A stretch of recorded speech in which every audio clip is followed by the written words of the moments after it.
162-game Major League Baseball schedule, and it's the Philadelphia Phillies in town for the first of three. The first time and only time the Pirates will play their cross-state rivals here at PNC Park. Greg Brown along with Bob Walk.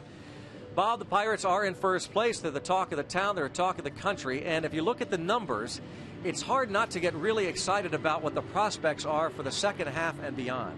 Certainly, when you look at what other teams have gone on to do when they have had those best records, I mean, 10 of them have gone on to win the World Series. We're not talking about finishing 500. We're not talking about making the playoffs. You're talking about actually getting to the World Series and becoming world champions. That's the kind of talk.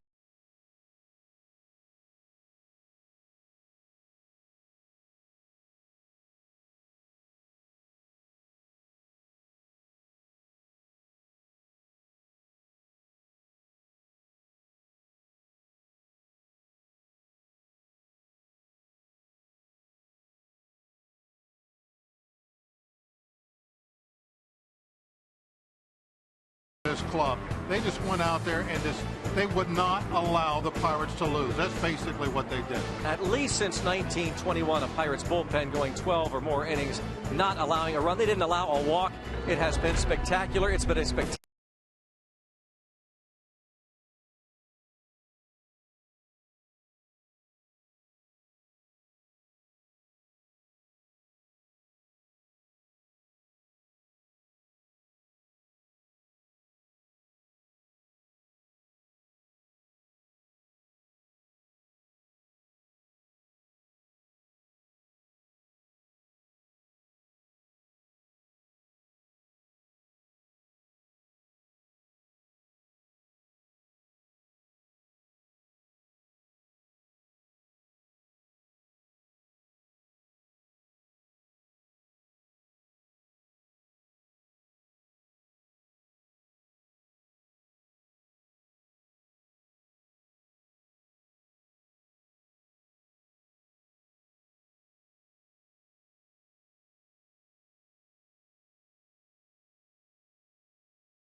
With a huge double. And Snyder to left field. That's going to get down for a hit. And the Pirates lead it 9-6. There it is. Strike three. And the Pirates sweep the Angels. Starling Marte having a party here in Seattle.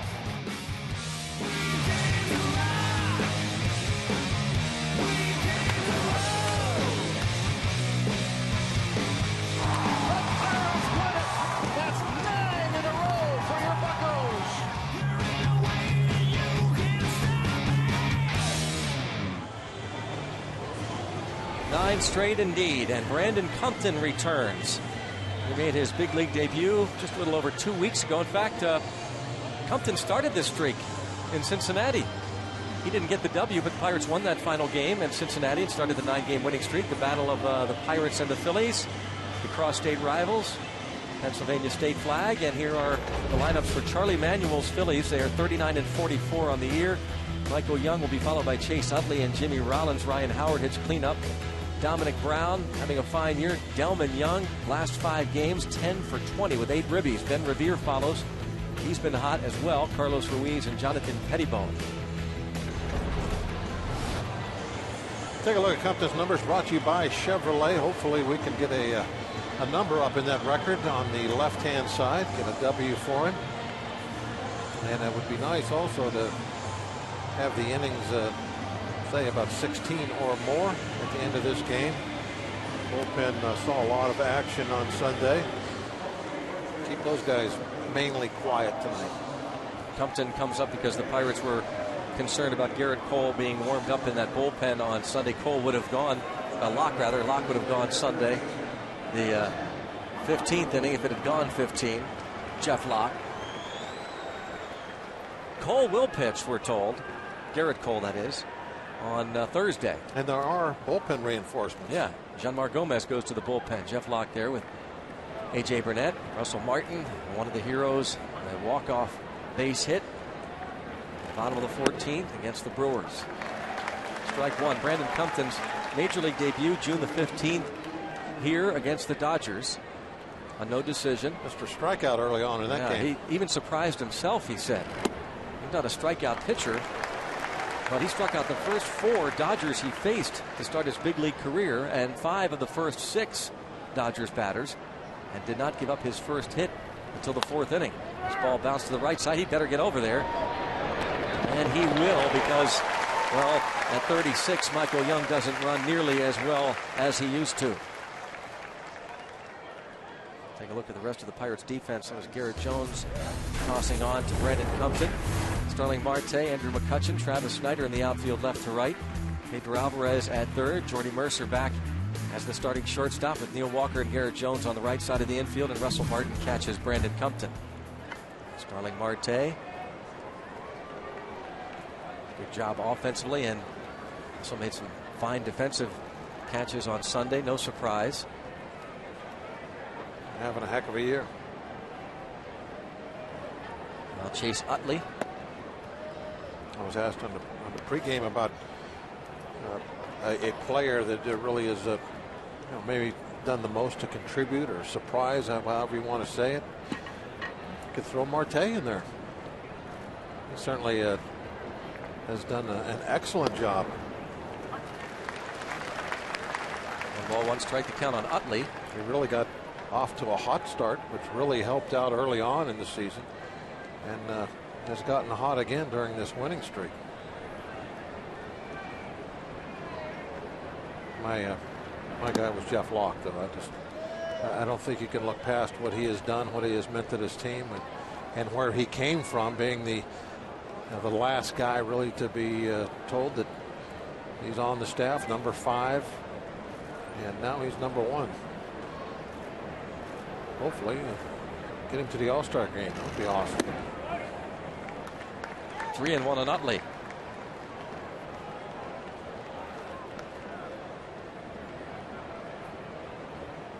Compton in 2 starts walked a couple, 10 innings. He went down to the minors, and this happens a lot, where as much as a player wants to go down and concentrate on his minor league assignment, his first start was not a good one after being optioned back down to the minor leagues. Here he walks Utley and faces Jimmy Rollins. You go down sometimes, Greg, with the, I don't know, with the attitude of like, well, these guys aren't as good as the ones I've been getting out, and I don't know what happens, but it certainly can put you into like a false sense of that everything's going to be fine. Just go out there and throw some pitches, and you know, you're good. Because I was in the big leagues for a couple starts. Yeah, it doesn't matter. You still got to try. Recall any of those in your day? Well, that was where I was going to go with this. That my last year with Atlanta, I got sent down to the minor leagues to start the season, and I was really kind of depressed about that, as you can imagine. Watch this next pitch in there for a strike.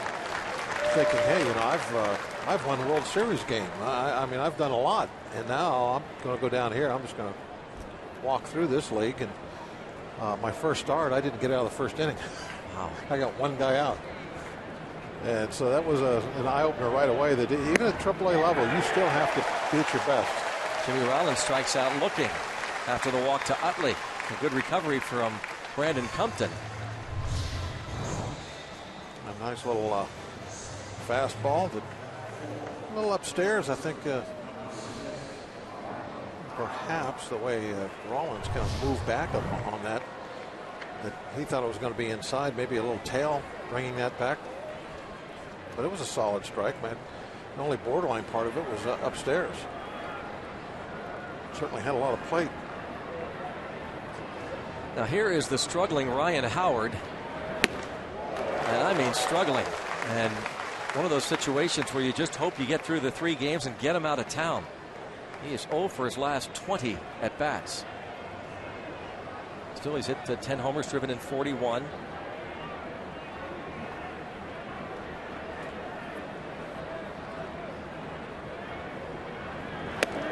Way inside of that fastball. Ball, 1 strike. Charlie Manuel's Phillies. A lot of people didn't know what to think of this year's Phillies club. But they are 9.5 back in the East. 3rd place behind the Braves. They're 39 and 44. Not missed by a lot. You looked at their roster coming out of spring training. You see a lot of very recognizable names, star-type players. But the stars eventually start to get a little on the old side, and perhaps that's what's happened, both on the offensive and the pitching side of things. Cliff Lee, one of the bright spots of the Phillies this year. 2-2. And a lot of speculation that in the next couple 3 weeks the Phillies will make a determination that they are not in it, and they could dangle Cliff Lee again. Possible trade bait. 2 balls, 2 strikes the count. Oh, Jerry Meals, maybe a bit of a flinch. 3-2. Yep, Jerry Meals, when he was announced as the home plate umpire by public address announcer Tim DeBacco. Should have been a strike right down the middle, knee high. That is Jerry Meals. Paul Emmel at first, Chris Conroy at second, Gary Darling at third, crew chief. Jerry Meals, of course, the home plate umpire in Atlanta 2 years ago, that 19-inning game. And calling Braves players safe at the plate. 3-2 the count remains on Ryan Howard. There was Julio Lugo at the plate. Atlanta. Michael McHenry thought he had applied the tag.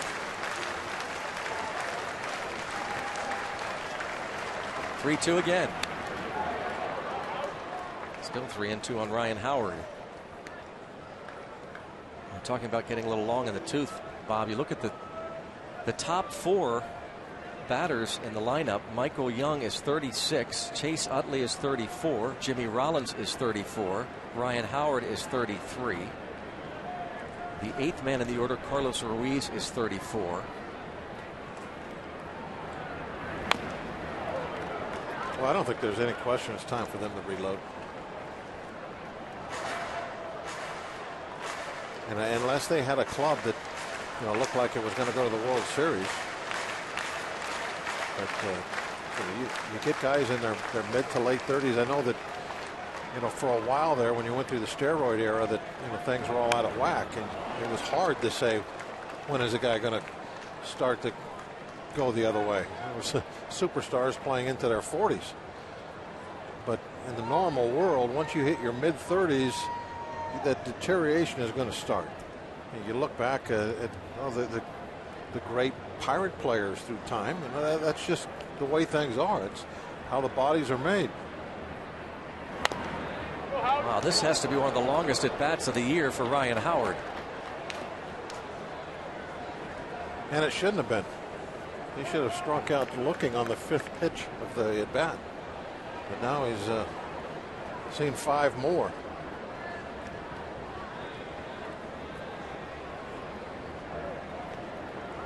Remains 3-2 on Ryan Howard. With Utley at first, he walked with 1 out. Another foul ball.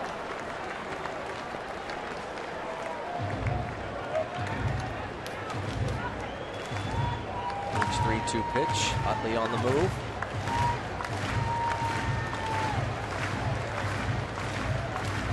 Ryan Howard with 10 homers, 41 runs batted in. Brandon Compton, his 3rd major league start.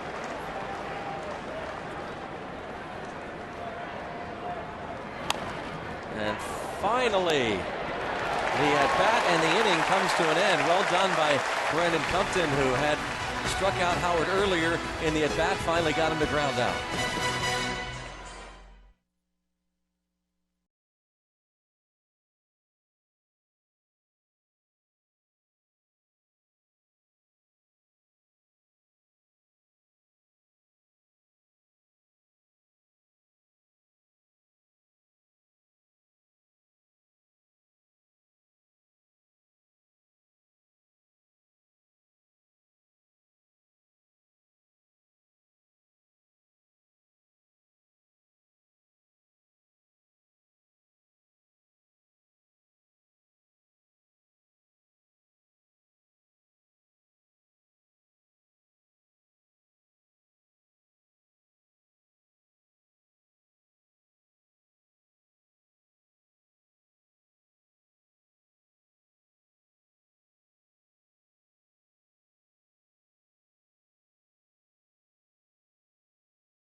Jonathan Pettibone. And here is the starting lineup for the Pirates, brought to you by Toyota. Marte, 13 of his last 18 hits have gone for extra bases. Russell Martin next. And Andrew McCutchen and Garrett Jones. Pedro Alvarez hits 5th. Then it's Neil Walker. Jordy Mercer, Travis Snyder batting 8th in right field. And Brandon Compton on the mound. Pettibone made his major league debut against the Pirates in Philly, April 22nd. Very young, very tall. Has, for the most part, kept that ERA this year down in the 3s. Had a poor ball game in Colorado. It jumped up into the mid-4s. And now he's trying to work it back down again. 1 ball, no strikes on Marte.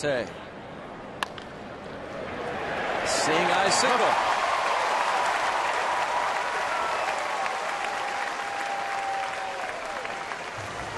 Marte hasn't been getting many of those. No. Usually hit doubles and triples. Right. Home runs. But he may turn this into a double. Just a matter of when he takes off.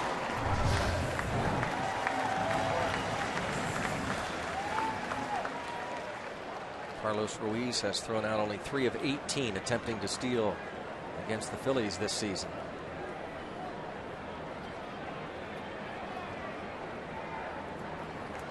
Russell Martin. And you have to figure to throw over there at least once or twice.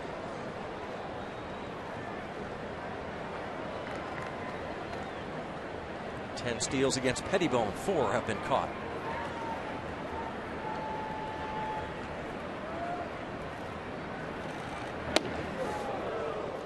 Ball 1. Russell Martin was a pinch hitter in the 14th inning on Sunday. Had most of the day and evening off. Gabby Sanchez scored an impressive infield hit to start that inning, and then a stolen base after Michael McHenry had flied out. Martin brought him home. 1 ball, 1 strike. You really look at the offensive numbers. Russell Martin, 248, 8 homers,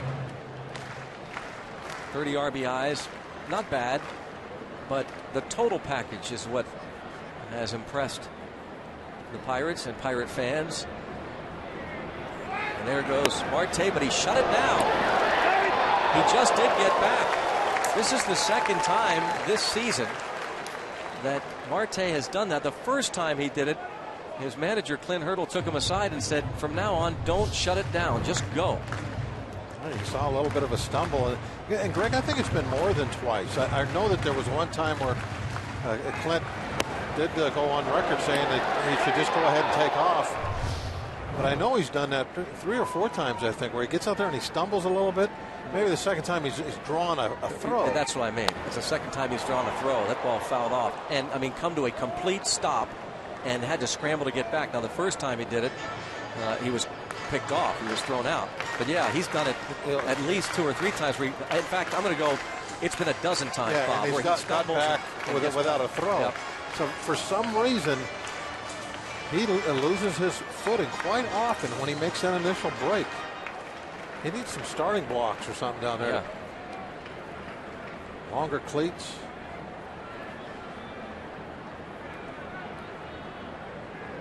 There he goes again. And it's lined right to the shortstop for a double play. I think he stumbled again. But he kept going, and he would have had a stolen base. Oh, because he got a great jump. Yeah, great jump. Instead, it's a double play line out to the shortstop.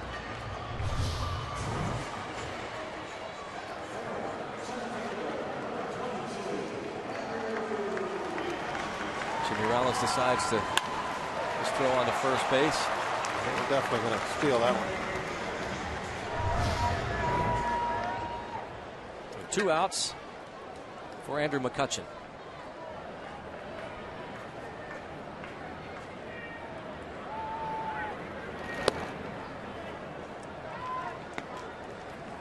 Russell Martin, a line drive right up the middle. But with Rollins going to cover, he was right there.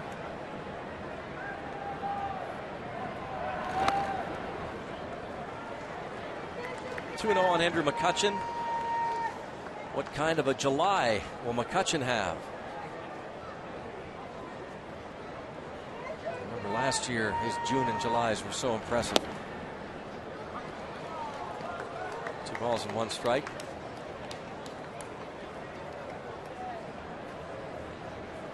Last July, he had 446. And he takes 3 and 1. The Pirates won 3 of 4 against the Phillies back in April. That game that Pettibone started his big league debut. It was April the 22nd, the first game of that series. And ball 4.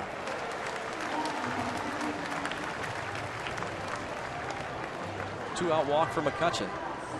Pettibone, a 3rd-round pick in 2008. Grew up in Anaheim, California. Just 22 years old, 6'6", 225 pounds. When he made that start in April, he became the youngest to start a game for the Phillies in 6 years. He had a dad who pitched in the big leagues briefly with the Twins. His father, Jay Pettibone, actually played for Charlie Manuel in the minors when Manuel was minor league manager in the Twins organization. Here's a former minor leaguer with the Twins, Garrett Jones.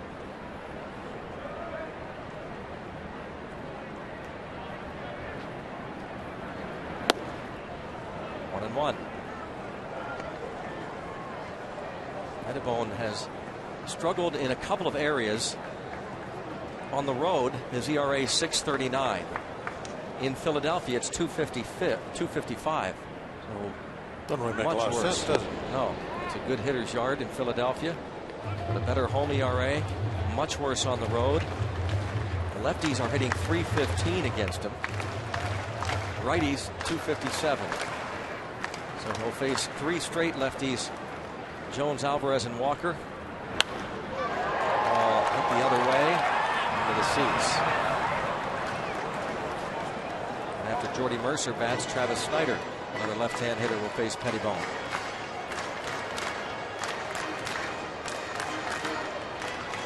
One ball and 2 strikes. Game 1 of 3 with the Phillies. Pirates have won 10 of their last 14 games played here against their cross-state rivals, and they are 24-14 all time at PNC Park against the Phils.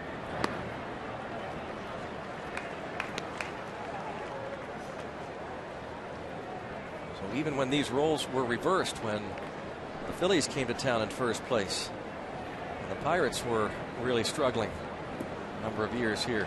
Gee, the turnpike still works. Yep. A lot of Philly fans in the crowd anytime these two clubs get together. Steve Blass called this the Defend Your Turf series. He said you've got to come out tomorrow night and the 4th of July and defend your turf. 3-2. Bounced right side, Howard. Get there. Pettibone there.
The old the rally cry, the 60 World Series team. Hey, who's been the first half MVP for the Pirates? Text 1, 2, 3, or 4 to 412-412.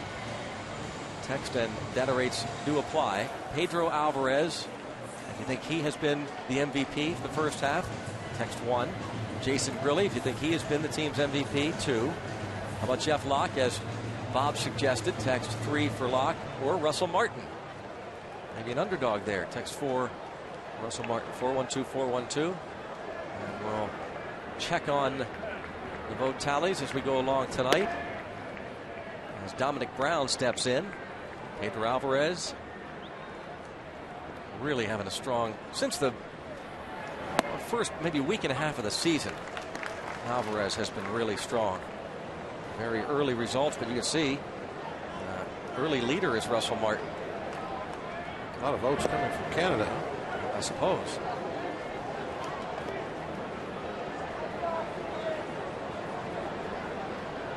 Terry Doucette, maybe stuffing the ballot. Yeah, broken bat, and well, Snyder thought about it, and now it gets past him. And Dominic Brown will have at least 2, and Snyder having trouble picking up the ball. No. Maybe a chance at third, and yes, they did! They got him!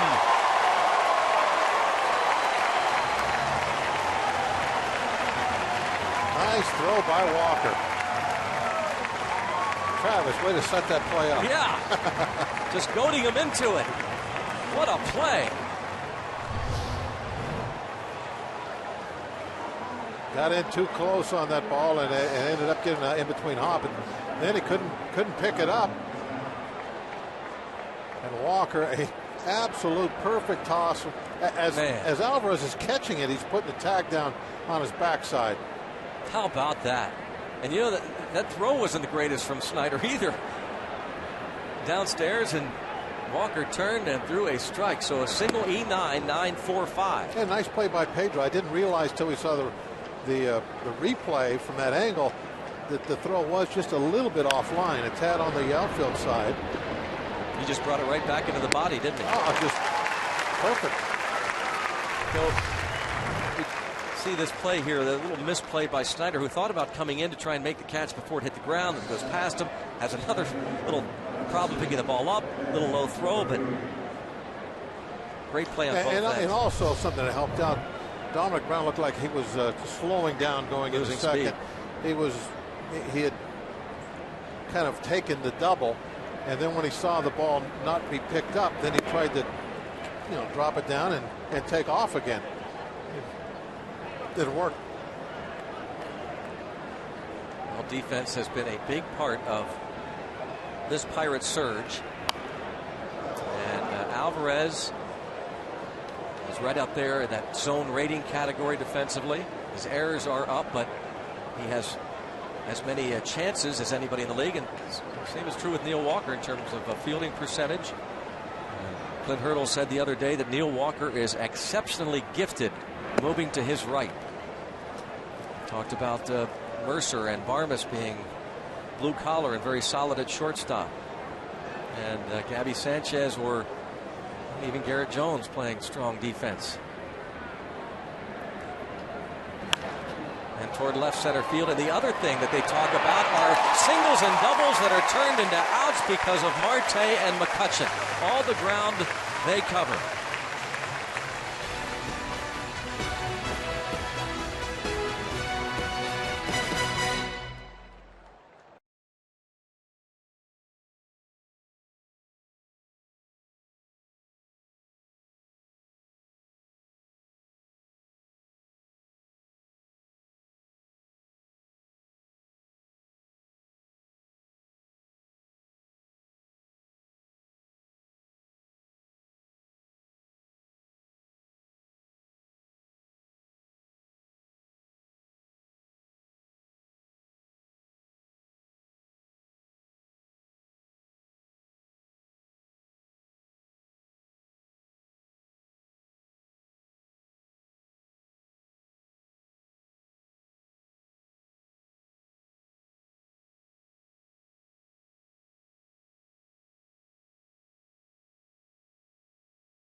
Automotive League leaders stat, the National League leaders in home runs. Carlos Gonzalez with 22, Dominic Brown of the Phillies with 21, and Pedro Alvarez and Paul Goldschmidt are tied with 20. Merrill Automotive were driven to be better. All right, Pedro, make the push. Be awfully nice to, not only have a great year for the team, but to have some guys win some titles. Pedro really close now to taking that lead. If he can continue to just do something like he did in the month of June. got a great shot. Well, I think, too, a couple things are going to happen. I think the star is going to shine on him in a couple ways. I think it'd be an upset if Bruce Bochy doesn't select him. And I also think it'd be an upset if David Wright doesn't select him to be part of the home run derby. And I think he'll put on a show in New York, his hometown. I mean, that's going to be something special. He said the other day that he wouldn't feel right going to the All-Star game just to participate in a home run derby. But if he is an All-Star, he would gladly participate and look forward to it. And you're right. We've seen him take batting practice. He hits tape measure shots in BP. In the first half MVP race, by the way, if you think Pedro's your MVP or the Pirates MVP, text 1 to 412-412. Russell Martin still leading. Pedro gaining some ground in that department. And Pedro Alvarez had his 12-game hitting streak come to an end on Sunday. He'll try and start a new one here.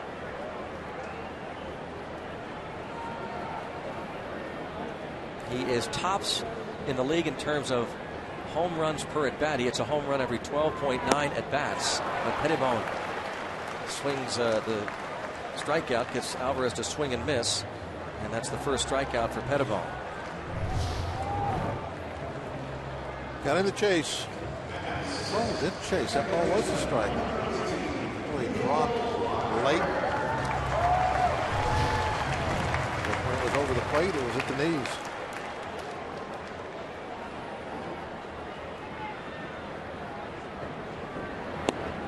Things that you get with that strike zone that we show you, that tells you where the location of the ball was as it goes over home plate. Obviously not back where the catcher makes the catch.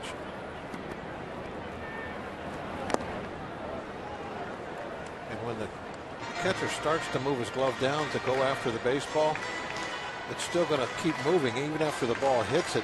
It's going to keep going down a couple inches, and that makes the pitch look even lower than it was.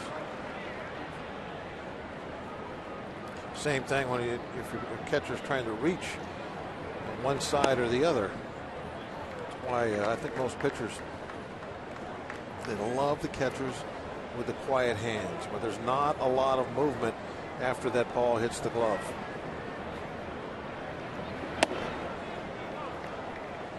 .94 there from Pettibone. 2-2 on Walker. Last 7 games hitting at a .292 clip. He's a .348 lifetime hitter in this month of July. 8 on him. Don't forget you can tweet us. It is a Twitter Tuesday, so hashtag Bucks Tuesday. Maybe you have a different opinion. Maybe your Pirates MVP is not on that list. We'll get to Katie O'Malley in studio, go over some of the tweets we've had. Hashtag Bucks Tuesday. And Robbie and Smikowski will talk to Tony Watson, who played a big role, part of that Shark Tank. He got the win on Sunday with 3 spotless, scoreless innings, struck out 4. And there's another strikeout for Pettibone, 94. And Walker chased back-to-back Ks.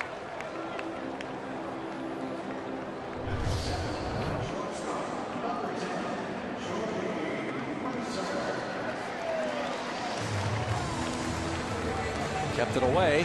Good fastball, good velocity, good location. 22 years old. And that, I think, is the direction the Phillies probably are going to be looking to go, wouldn't you? Yeah, they need more 20-year-olds. Not actually 2-0, but in their 20s. Yeah. 20-somethings would be the proper way to say that. They got to get younger. And younger in terms of pitching, too, because their team ERA of 4.20 is second worst in the league. One hop shot to Michael Young. Retires Jordy Mercer. The Pirates go down in order through 2 innings at PNC Park. Game 1 of 3. Bucks Phils, 0-0.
Night at PNC Park on this Twitter Tuesday. I'm Robbie Mikowski, and our guest tonight was Bucs reliever Tony Watson, who got the win on Sunday with 3 fantastic innings. And he was asked by Jesse Paha, how much do these sellout crowds help you when you are pitching on the mound, and why? Sellout crowds are great. I mean, anytime you can get that adrenaline going, and then you hear the crowd backing you in a key moment, 2 strikes on a guy, a runner in scoring position, it gets you that little extra nudge that you might need, and you put them away. And we've been having a blast with the crowds, and they're being loud, and it's great. So hopefully we keep it going. They can keep coming out. And how fantastic was it? 5 consecutive sellouts yesterday, just a couple thousand short as we get a put out by Garrett Jones and Greg. This isn't lost on these players. Jason Grilli, Andrew McCutchen, their post-game interviews. You've seen these guys thank the crowds. And, boy, has this place been buzzing, especially the last couple games here at home. Now, Robbie, it's such a different atmosphere these days. The crowd, it just brings so much energy, and I think they feed off of it. These players, as Tony Watson just said, and I know the crowd appreciates the job that guys like Tony Watson have been doing. Clint Hurdle and others have pointed out that that's another difference this year as opposed to other years and even last season, that he has pitchers in that bullpen that can go multiple innings that he hasn't had before. And that includes Tony Watson's 3 and Vin Mazzaro. No place kickers in that bullpen. No. How about Vin Mazzaro, Bob? I mean, yeah. The ball club just has to. They're talking about feeding off the energy of the crowd. How about feeding off the performance of those pitchers, especially Mazzaro, who pitched 5 hitless innings. 5 relief of Charlie Morton. Perfect innings. No walks, no, nothing. 15 up, 15 down for Vin Mazzaro, and there's 2 up and 2 down for Brandon Compton. He takes care of his mound opponent. And how well, and I hesitate to. Go ahead. In fact, I'm not going to. Oh, you're not going to knock on wood? I'm not even going to trust knocking on wood. Wow. Just never mind. You're not going to say it now? No. I'll say it later on. Just remind me. Like when we get to the 8th inning, say, what were you going to say? By the way, speaking of your jinxes and the like, all right? Yeah. I addressed this with Clint Hurdle on Sunday. You don't believe in jinxes? No, I don't believe in jinxes. I said, okay.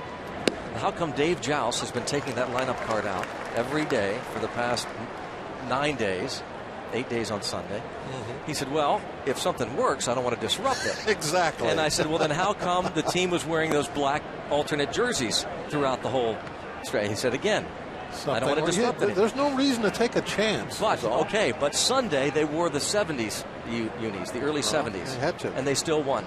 So there's your jinx. They still won. Even though they didn't wear those black jersey tops on Sunday. Still won the ball game.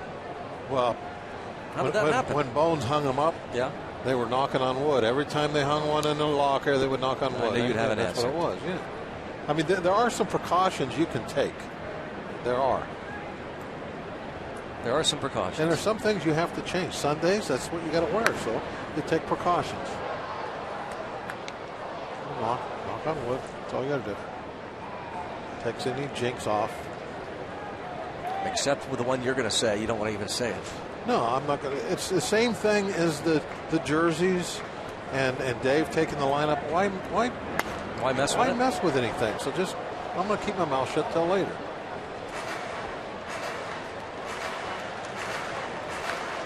Clint getting a chuckle out of that comment from Bob Walk. Talking to Jeff Bannister, the Pirates bench coach, who writes out that lineup card every day. Reaching out, softly lining it foul. Brandon Compton, his first 2 starts, pretty solid. 5 innings, kept the Pirates in the ball games. And this winning streak started with his start against the Cincinnati Reds on the 20th of June. Another extended at bat. That's 8 pitches now. That's one of the things sometimes it can happen if you don't really have a strikeout pitch to wipe somebody out with. Now, you can have some extended at bats.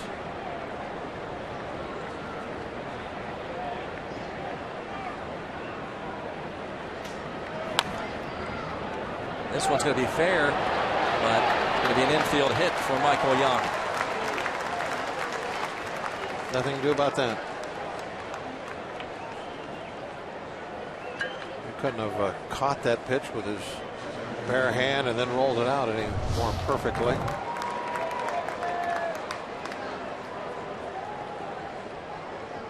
At first, he wasn't even sure. And as he sees it about to take its second hop in the grass, he decides, hey, I got a shot. He has had plenty of those over the years, those infield hits, and a lot of hits in general for a long time. Texas Ranger Michael Young.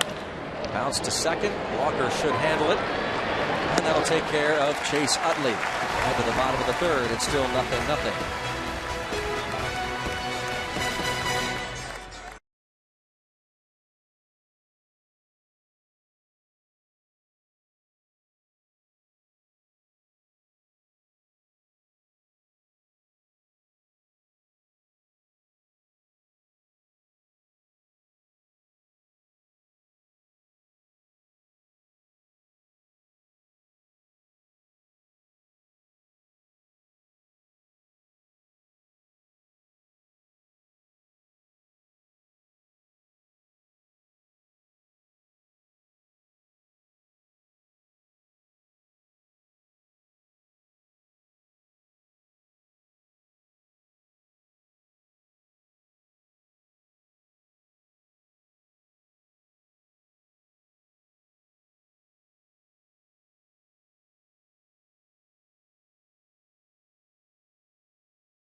It's not a bad idea. Well, the pitching staff was definitely leading the way as far as reasons for winning.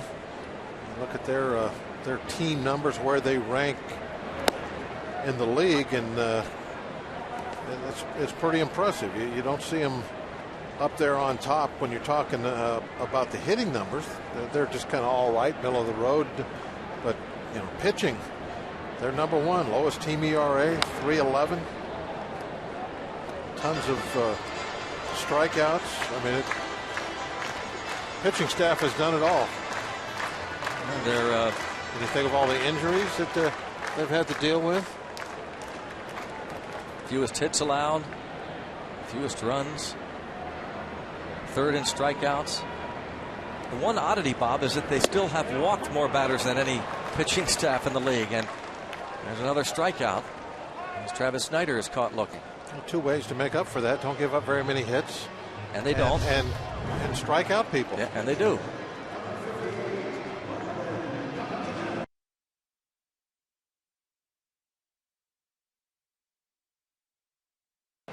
He would walk people, but he didn't give up very many hits, and he struck out a lot of people. So our whole pitching staff together is like Nolan Ryan. The Nolan Ryan staff. Yeah. It's not the Shark Tank, it's the Nolan Ryan staff. There you go. 0-2 on Compton. So Garrett Cole, it was announced, will pitch Thursday. A matinee game, 4th of July. A.J. Burnett threw in a simulated game today. Jeff Locke will pitch tomorrow. And A.J. Burnett wouldn't put it past him to see him actually pitch for the Pirates sometime next week. If he feels good tomorrow, wouldn't be at all surprised to see him pitch a game next week. Humpton with a fly ball to right. And dropped by Young. And E9, Delman Young. Right from the beginning, it looked like he wasn't sure about that ball. You see him take a couple of steps in, then he goes back and thinks he's got it lined up. Closed his glove too soon, didn't he? Watch the glove start to close, and it hits the little finger. Delman Young never going to win a Gold Glove. He's made his fair share of misplays and errors over the years with the Rays, the Twins, Tigers. Picked up by the Phillies over the winter as a free agent.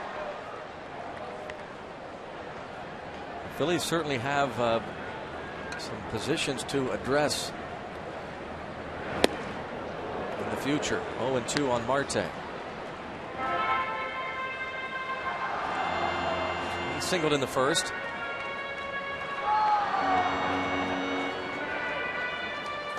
All right.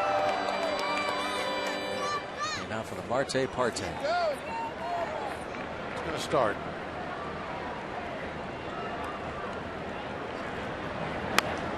Single in first, just a little. Is that what you're little opener? Is that what you were thinking earlier? That's the statement you didn't want to make? No, that's not mine. No, the statement. Ask me in the eighth. In the eighth inning? In the eighth inning. I'll mark it down. I'll tell you what it was.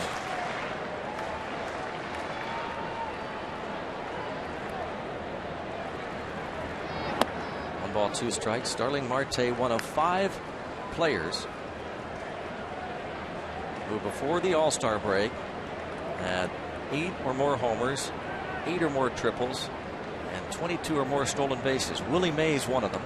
Jimmy Rollins, Jose Reyes, and Gene Segura, who this year has 11 homers, 8 triples, and 24 stolen bases. Select company. Jimmy Rollins in 2001, 8 homers, 8 triples, 28 steals by the break. Marte, 8 homers, 8 triples, 22 steals.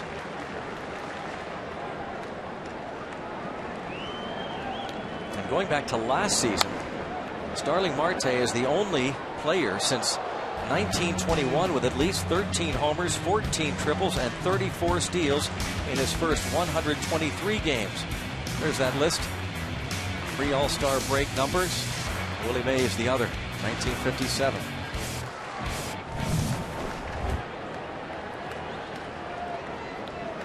There's so many good stories about this team. It's tough to figure out a spot to start at. Talk about everybody that's in the bullpen. Talk about starting pitchers, regulars, the younger guys, guys that have come over from other organizations. Isn't it nice not to have to really search for stories, good stories? Another foul.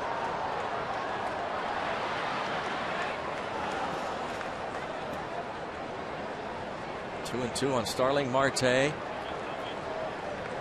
And the pitching staff, the offense, well, it's been just good enough. And a lot of folks think there's a lot left in this offense. That could be a big story in the second half. Just really missed. is a big story, I think, during this streak, especially out on the West Coast. The offense did a fine job, and it's been kind of a timely offense because there have been some games where the pitching just kind of took the day off, the night off, and the offense seemed to have been able to step up a few times in those situations. Well, Jimmy Rollins had some trouble getting that ball out of his glove. Would have been tough anyway, but once he had that trouble, They were only going to get the lead man, the pitcher Brandon Compton, 2 outs. That's a nice trade, really, for the Pirates. You don't like to give up that out, but you get your pitcher off the base paths with the force out. And now Marte's out there at first base. And you would think he will try his best to get into scoring position. He did that in the first inning. Stumbled once, put on the brakes, just did get back when Ruiz tried to pick him off, and then got a great jump, but Russell Martin lined it right to the shortstop, Jimmy Rollins, who went over to cover, and it was an easy double play. There goes Starling Marte. Great pitch on which to run. A breaking ball and an easy steal. 23rd. It's like Marte is Superman and first base is kryptonite. He can't wait to get away from him. As soon as he gets out there, he's like, I can't stay here. I got to leave. Yeah, give me a double, a triple, a home run, but give me a single, I'm getting out of there. Moving on.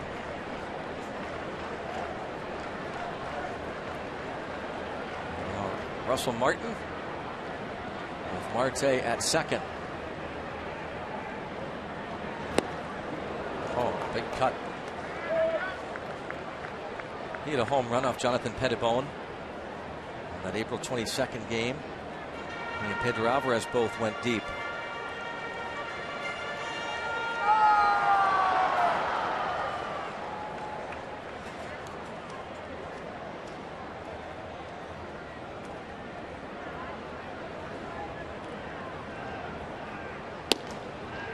Two and one.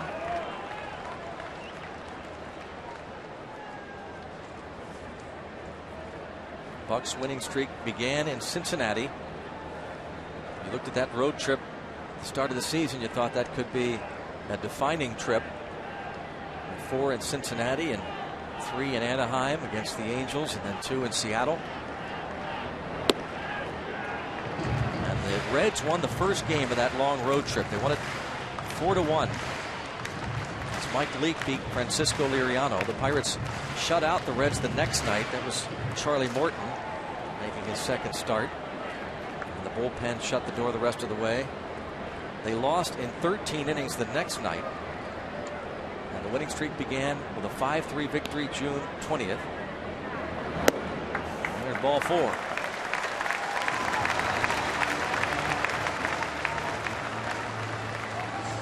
Well, 2 on for Andrew McCutchen. Boy, how quickly the Pirates moved up in the standings, too. That's what a 9-game win streak will do for you. Look at where the Pirates were on June the 19th before the streak began. They were in 3rd place, 4 back of the Cardinals. But entering today, 2 up on the Cardinals, 5 up on the Reds. The Reds won last night. 7-game swing on the Reds. Man.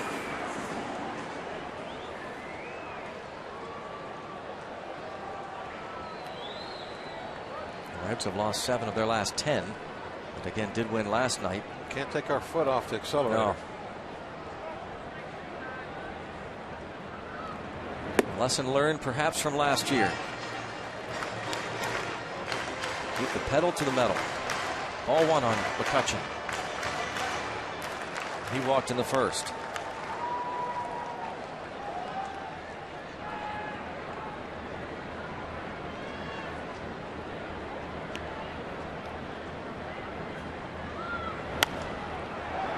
Popped up out of play, I believe.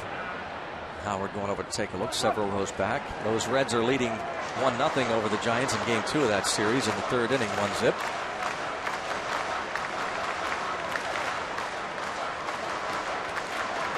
Cardinals will be taking on the Angels tonight, who've won 6 in a row, by the way. Once the Pirates left town, they got well. Lance Lynn for the Cardinals against Jared Weaver. 1-1 on McCutchen. Up the middle. Starling Marte headed to the plate, and he could be thrown out. Now he puts on the brakes, and he gets back. And the bases are loaded.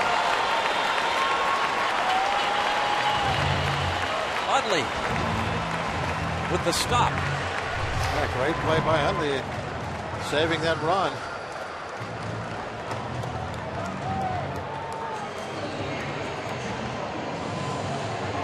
Pettibone catches that. I think he's out of the inning.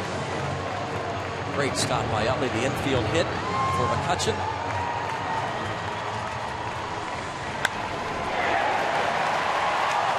What a play. There goes the throw to the plate. Yeah, you wonder if Pettibone catches it or lets it go completely. Yeah, either way. He's out of the inning. Don't touch it. Either let it go or catch it. That guy, Marte, was going to be out. I agree. Sure is looking that way. Rich Doobie, the pitching coach, a brief trip to the mound. I mean, little things like that, Bob, just that little moment. Could that lead to something bigger here? The fact that Pettibone didn't let the ball go or didn't catch it. Absolutely. We talk about this an awful lot, how a little play in a game means all the difference. When you look back at a game and you say, wow, those 4 runs wouldn't have scored if that one little thing would have happened. That is not uncommon at all in baseball. Ball 1. That's why you don't want to mess around with jinxes, because look, just something small like that. Change it. Marte on the force play reached. Martin walked. McCutchen with the infield hit. Great stop by Utley. Time being, keeping it a scoreless game. 1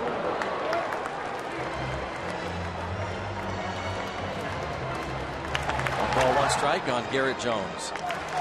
370 career, but looking for his first Granny. Pettibone has allowed 8 home runs in 13 starts.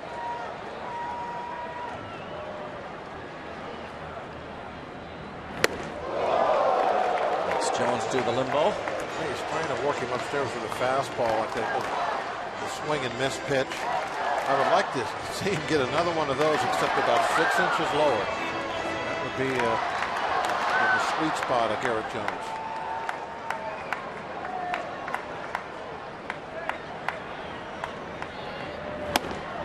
Not there.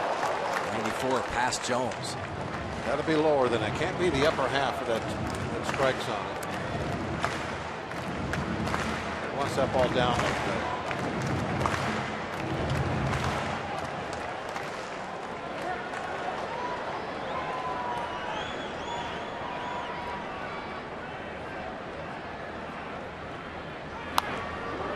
Just hangs in there. Starling Marte loves running the bases and it's very aggressive.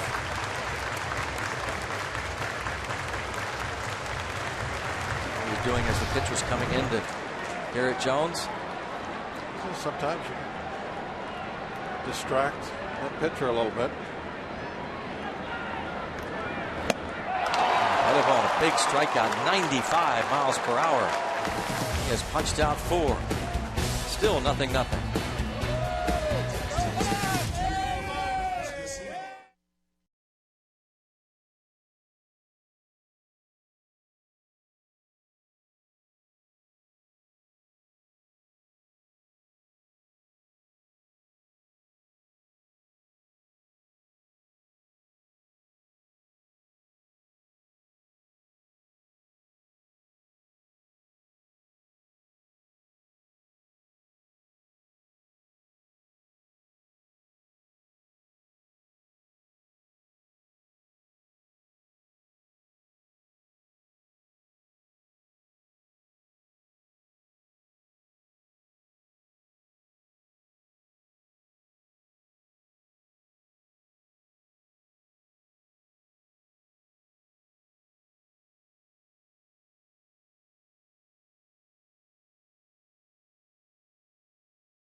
The Whiff, brought to you by Head & Shoulders, now with Old Spice. It was one of those at bats where just couldn't pull the trigger on anything, kept working him inside. Never got the bat off his shoulder. Leave that out to the yard. It wasn't really kind of like a whiff. It didn't really whiff. Kind of like just look. And Head & Shoulders will give you that good look.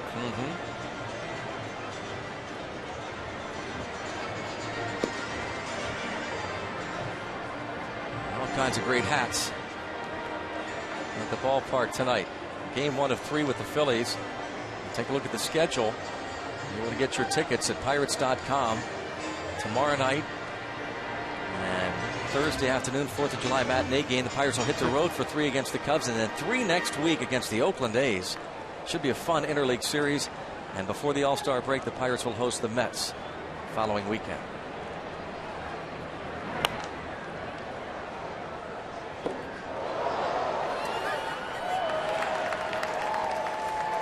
One on Rollins. Howard and Brown to follow. Brandon Compton.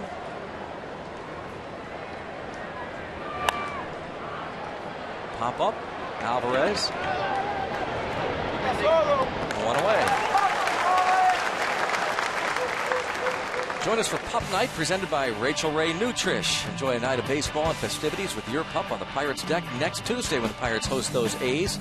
Game 2 of that series at 7:05. Get a Pup Night game ticket for only $25. A portion of the proceeds benefit local animal shelters. For more info, call 1-800-5-BUCKS. And don't forget, all Pup Night participants have to buy a specific Pup Night ticket and show proof of vaccination. Pup Night next Tuesday.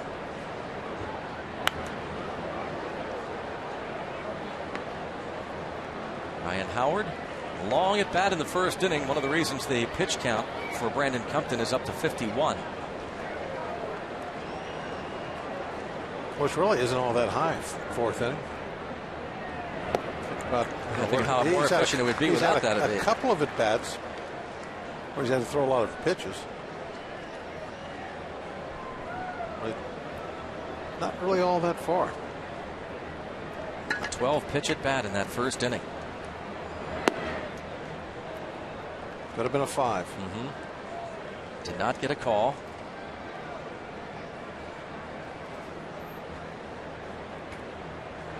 That was that last at bat. All those pitches.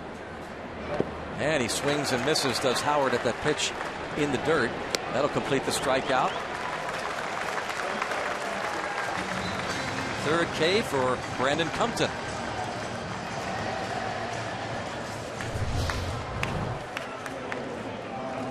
There's a good whiff.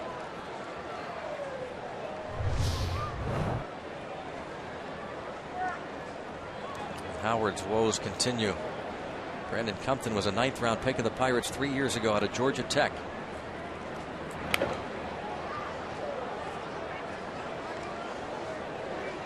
This season began the year at AA Altoona. After a couple starts, was promoted to AAA Indianapolis. 4.16 ERA at the minor leagues this year, combined with the Curve and the Indians.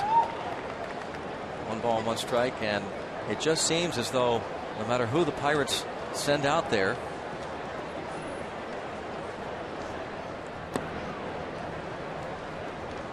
two and 1 the count on Dominic Brown, things seem to work out. And that has worked out so far, certainly, for Brandon Compton. Look what he's done so far tonight. 2 outs into the 4th. Fly ball to center. McCutchen. And Brandon Compton has put up 4 zeros against the Phillies. Nothing game.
We talked about that. I think so. A chance. I do. And I'd be surprised otherwise. Yeah, most definitely. It's something I'm looking forward to. Yep. I think he would be too, as you said, Bob. If he's an all-star, but I understand where he's coming from. You just wouldn't feel right. You're not an all-star, but we invite you to do the home run derby thing. He said, I want to earn my spot there. And I think that Kutch was in it last year. And I also think it's not just going to be the home run derby and the all-star. I think he's got an absolute great shot at leading the National League in home runs this season. He's just 2 back and heating up. What do you think will win it? What number? I'm going to go with the home run derby, you mean? 44. No. Oh, the number that will win it. 40, 44. 46. Yeah, I'll say 43. Okay, well, I got to write that down. Yep. Now, we're going to remember that. I know we always do, Bob. And by the way, time running out to vote for your 2013 All-Stars. You can help send your favorite Pirates like Pedro Alvarez to the All-Star game by voting up to 35 times at Pirates.com. Vote at Pirates.com and vote exclusively at Pirates.com or on your mobile phone. Voting ends this Thursday at 11:59 p.m. Bob.com. I would take that as another warning shot. What are you talking about? Explain. No? We'll explain in the 8th inning. All right. By the way, Pedro Alvarez has moved up in the voting, as has Andrew McCutchen over the past week, making significant gains. Comebacker. 2 up, 2 down for Pettibone. And Walker has struck out and bounced out. Well, it's getting easier and easier, I think, for the Pirates to get those votes because of the national exposure with the team record being so good. That's got to help. Got to go hand in hand.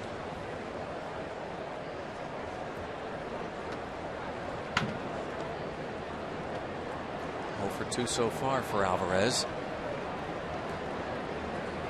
Just 2 hits for the Pirates, 2 hits for the Phillies.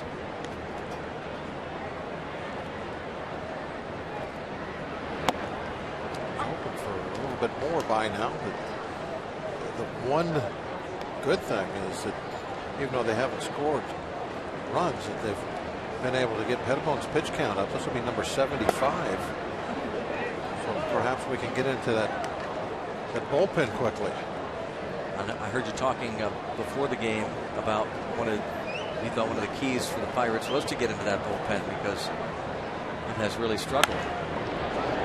Utley moving quickly to his left, throwing out Mercer. 1, 2, 3 go the box. 0-0 through 4.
Charities partnered up to help build Indiana County's first Miracle League baseball field.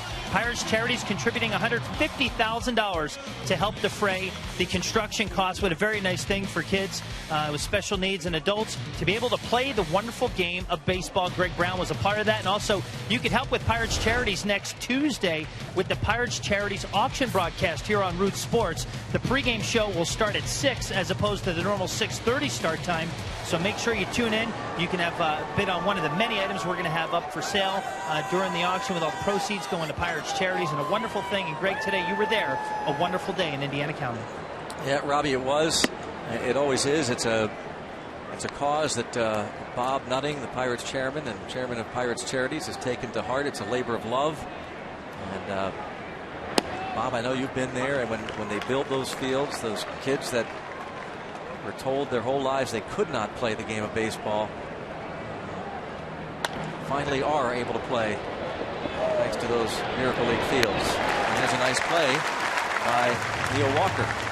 Yeah, there won't be too many dry eyes at those events. It's amazing to see the smiles on those kids when they finally get to go out on that ball field and take part in the game of baseball themselves. Frank Coonley, the team president, was there.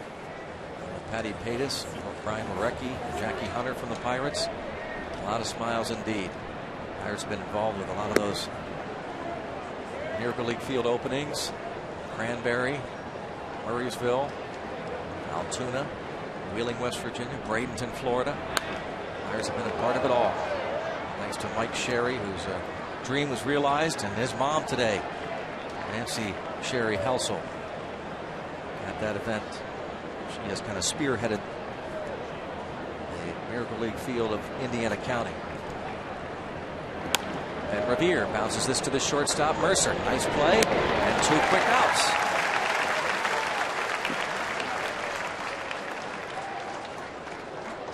And Revere has been one of the players recently who has been hitting well for the Phillies.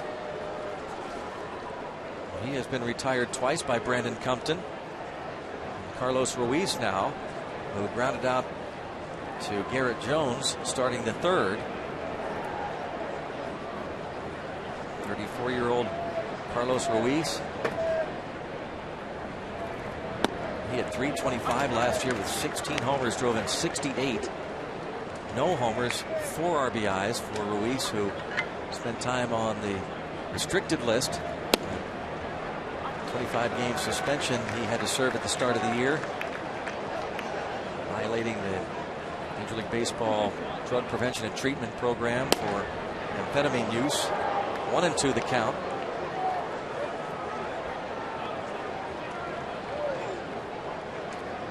Brandon Compton.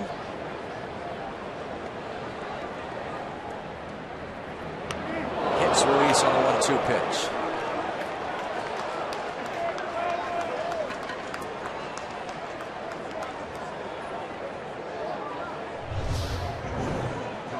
Trying to come inside with that fastball, just ran in. Ruiz didn't move much.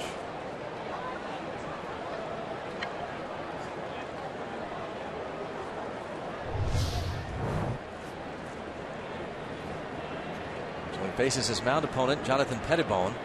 Struck him out in the third. Pettibone has 3 hits and 23 at-bats this season.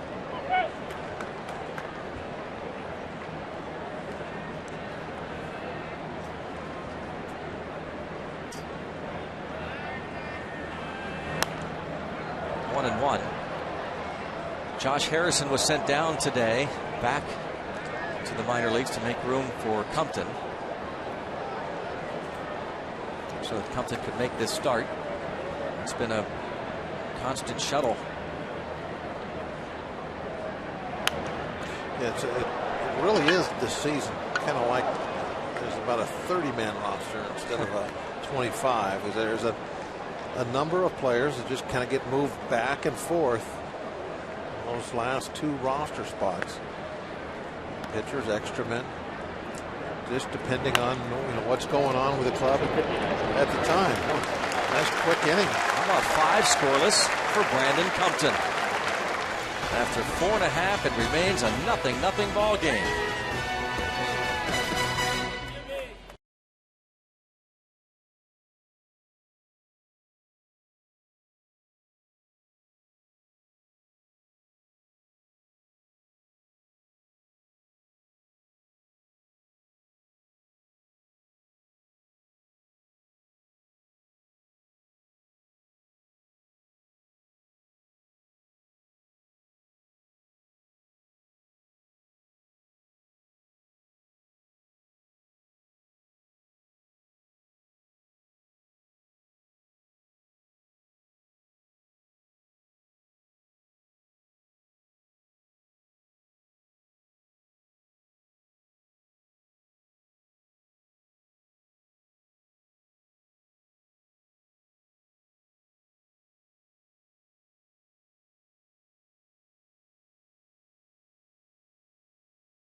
Ball on Root Sports is brought to you by Toyota. Now's the time to go places with Toyota. Visit buyatoyota.com for special offers. And by PNC for the achiever in you. Let's go Bucks. 0-0 ball game. Meeting between cross-state rivals, the Pirates and the Phillies. First and only trip the Phils make to Pittsburgh. Tonight, tomorrow night, the matinee game on the 4th of July. So far, 0-0. Travis Snider struck out looking his first time.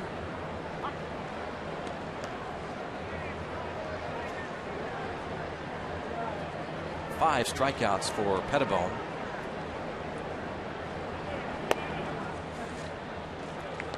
Travis, maybe the play of the game so far. Yeah. Trick Brown into going for 3. Yep. That was large. Base hit by Brown, leading off the second. The error by Travis Snider, but then recovering and throwing to Walker, who threw a strike to Alvarez. A leadoff hitter being at second base is huge.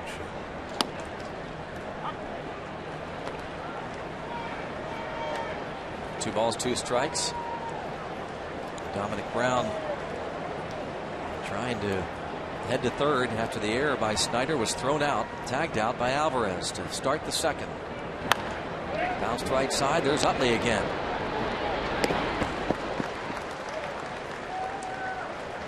Pirates and GovX pleased to offer a ticket discount to all active duty, reserve, veteran, and retired service members and their families. Military members will get up to $10 off select game tickets to any Sunday through Friday game this season. Get tickets at pirates.com/military or go to the PNC Park ticket windows.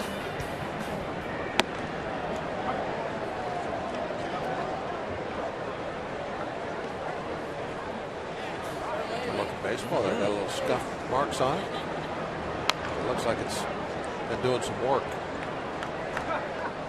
That's when you know it was really in the ball game. I'm not a big fan of this, the total shiny white when they come out of the box. Like anybody can get one of those. The ball that looks like that, that's something to be proud of.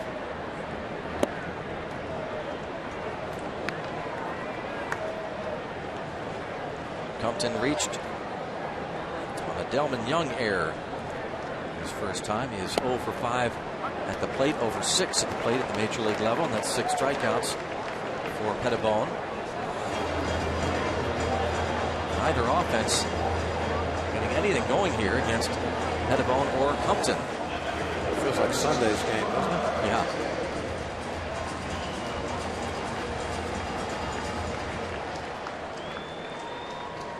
Milwaukee scored in the second. An unearned run against Charlie Morton and the 2-hour and 20-minute rain delay.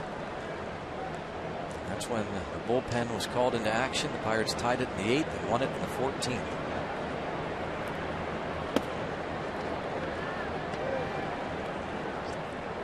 Marte scored the tying run. 1 out single in the 8th inning. McCutchen brought him home. Bounced to third. And a 1-2-3 inning. Second straight for Pettibone. These rookies are throwing up zeros.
Steve Blass, yeah, see some similarities there.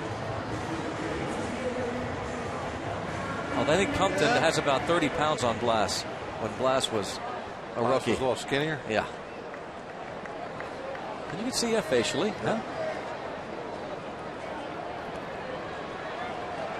We'll have a little early looks at Blass.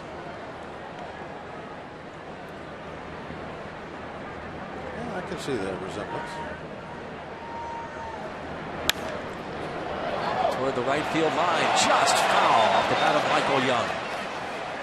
Thank you. We didn't need that leading off the inning.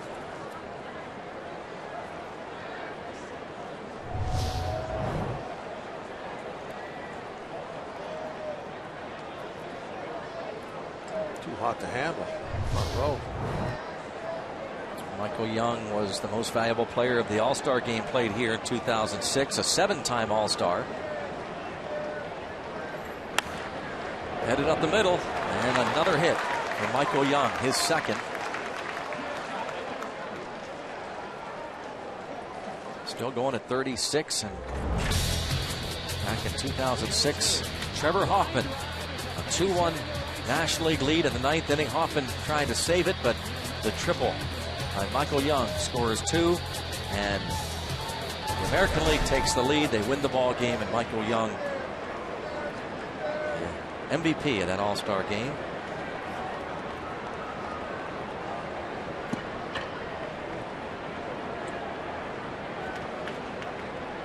Now Utley, he has walked and bounced out.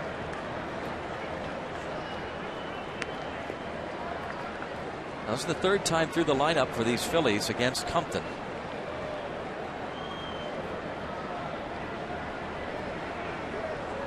last 10 games against the Pirates. Utley hitting at a .421 clip.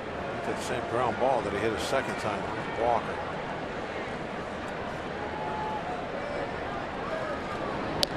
He hit that ball, I think it was the first pitch that he saw that at bat. And I believe Russell Martin, Compton, they were both thinking about it, so they threw tried to throw that borderline breaking ball, but it ended up bouncing. Just in case he was first pitch swinging again. Grounded left side. Nice play by Mercer. Oh, what a nice play by Jordy Mercer to Neil Walker. Oh, what a great look we had there, too. You could see the ball was outside, pretty much right where Russell Martin was sitting.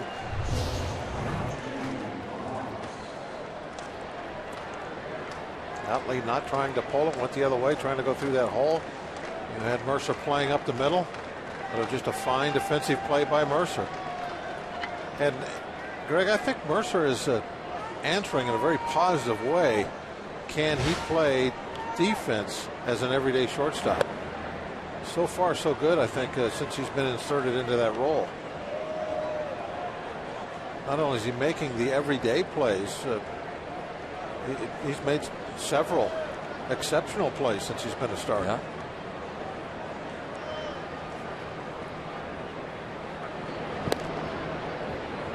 Utley has 6 steals and 8 tries. When they traded for McDonald, it was thought that was to ensure in case Barmas got hurt, because Mercer might not be able to handle it on an everyday basis. Fly ball to shallow right for a base hit. Yep. And then once he was able to prove that he could, then McDonald was traded to Cleveland. And now, by the way, is with the Phillies. Oh. Just a pop up that falls for a hit in shallow right. Jammed him. Didn't get much of it at all. You saw that Travis threw the glove up like he was going to make that catch, trying to throw a little deke out there. Didn't work. Utley wasn't buying it.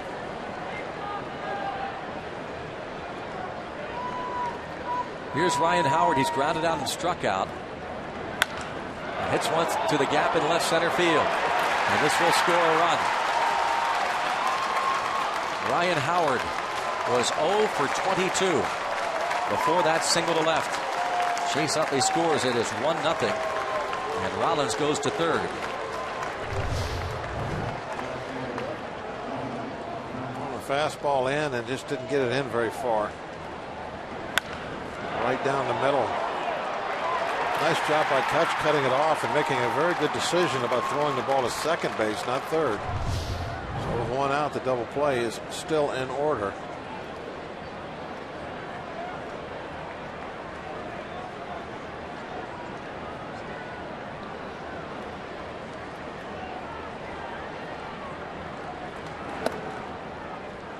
Strike. Dominic Brown. Bullpen action for the Pirates. Ryan Morris, Justin Wilson. Just now getting up.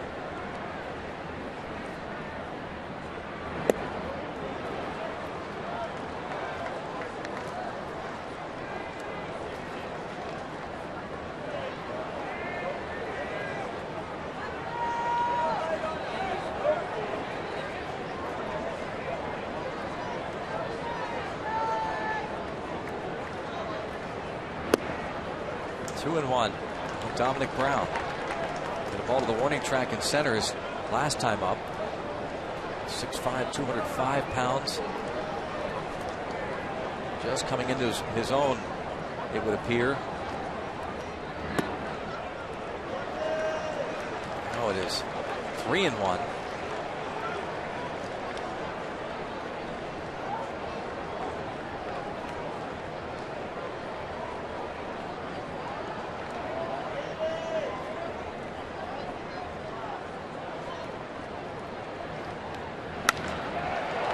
Well toward left center field. McCutchen. Nice running catch.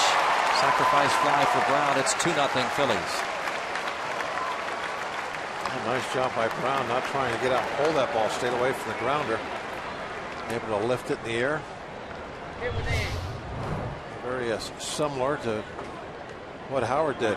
They go the other way, you got a chance to get it in the air, much better chance anyway. 58th RBI of the year for Dominic Brown, 5th most in the National League. Had a tremendous month of May. Solid June. And now into July. That'll be one guy they're not going to put on the trade block. That's for sure. Somebody that you probably could have gotten a year or two ago, by the way. Yeah, he was falling out of favor. Second round pick in 2006, but highly touted, and it didn't come on the scene quite like they expected, but it's giving them that run production now. The ball hit well toward left center field. That's extra bases. They're going to have to hurry to get that ball in, or Ryan Howard will score. They're going to wave him home, and the throw toward the plate is strong, but not going to get him. And heading to third is Delman Young. It's 3-0 Phillies. Started to wear out that deep gap. So one of the good things about this ballpark is it got that big left field, so a lot of balls that could be home runs aren't, but at the same time, if you can get one into that corner, it's a lot easier to score somebody from first, even somebody that's not all that fast. That's going to be it for Brandon Compton. That third time through the lineup, we pointed that out because his first time out at the big league level, starting to see some better swings against Compton, and now the Phillies going to take it to him here in the 6th. Bullpen coming on. Pirates trailing by 3.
A mentor to young lefties such as Justin Wilson. I would say we all mentor each other. I mean, Willie and I have come up through the system, so we know each other. No mechanics, no pitch selection, stuff like that. We played together for a few years now, as well as a couple other guys down there in the bullpen. So, you know, if anything, we help each other out. All of us are helping each other out down there, and it's what makes us click down there, and it's probably what makes us good. Yeah, and you know, Greg, you know these guys have a very good relationship together, Wilson and Watson, and the rest of the Shark Tank. And here is Wilson into the ballgame. Good timing there, Robbie, as Wilson pitched a scoreless inning on Sunday. He pitched the 8th, and it was Tony Watson who pitched the final 3 innings and got the win. Clint Hurdle had to really empty the Shark Tank on Sunday. Ryan Reed was not available because he pitched 3 innings and got the save on Friday, but everybody else was in the ball game. Garrett Cole would have been used in the 15th. Ben Revere at the plate. Broken bat, bouncer to second. Walker hustling in. Revere can fly, and Walker gets him. Well, the Phillies strike for 3 in the 6th.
Sports is brought to you by Barrel Automotive.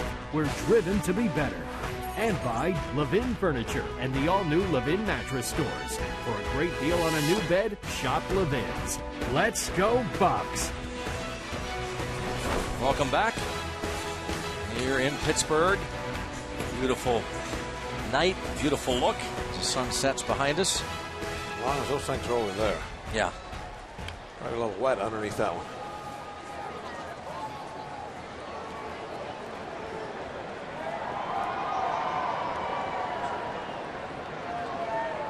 And we got our work cut out for us. Got to get after them now. Starting with Russell Martin. Sometimes it's what it's taken this year is give the offense a little target to shoot for. He's pumped in there next to Justin Wilson. Threw up 5 zeros, but Greg, you pointed out the third time through the lineup was not good.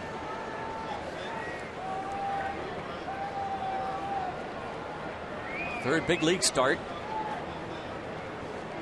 5 zeros for him. And he gives up 3 in the 6th, and now the Pirates go to work. It has been, they've won the most games in baseball to this point in so many different ways.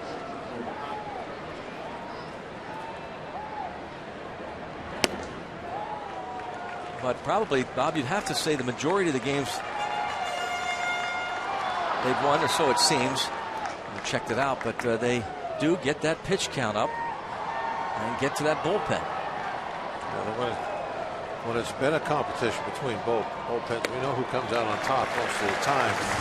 And there's been a lot of comeback wins, and that's why I say it's almost like our offense needs a target to shoot for sometimes. Something to go for. They don't like 0-0 games. No. Save big when you use your Giant Eagle Advantage card this season. Save up to $10 off tickets every Sunday home game when you show your Giant Eagle Advantage card at the PNC Park ticket windows, or go to pirates.com/advantage card. Of course, Sundays are kids' days at the ballpark. You can bring your family to the ball game on a Giant Eagle Advantage card discount Sunday. Check it out on pirates.com. The upcoming schedule of home games. 2 more with these Phillies. The next Giant Eagle Advantage card Sunday is the final game before the All-Star break, July the 14th against the Mets. Ball 1. Phillies bullpen is up and going, so this could be an inning we make a move. I want to send along a happy 92nd birthday wish, an early wish. She'll turn 92 tomorrow. Jenny Perovica from Winburn, PA. longtime fan, never misses a game. Happy birthday to Jenny. There is Rich Doobie, pitching coach, as the bullpen starts to crank it up. Justin DeFreitas, Jake Diekman. A couple other birthday wishes.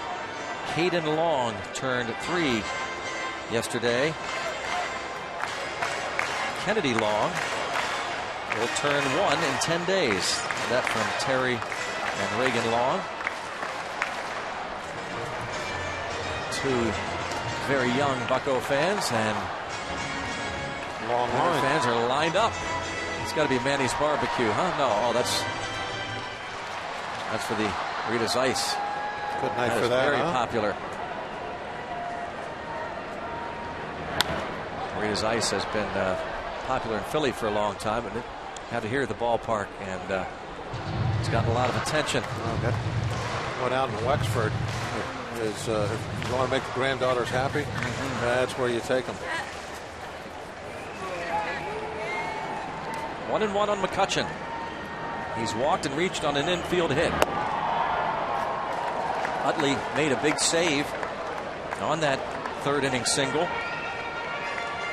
And Starling Marte was held up.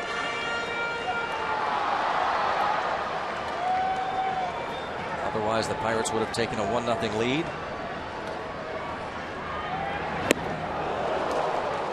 2-2. McCutchen trying to get 2 of those runs back with that swing.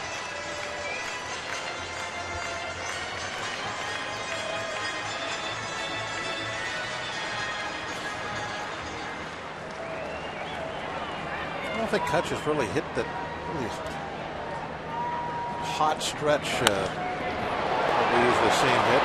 Not going to begin here. Double play. 4-6-3 DP.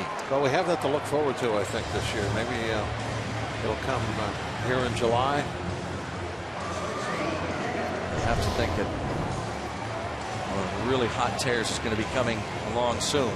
Gets in those situations, they just can't get him out. Not this time.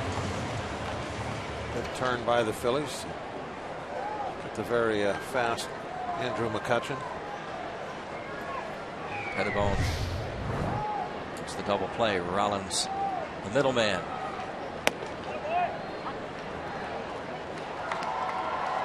Pettibone got a big strikeout of Garrett Jones in that third inning.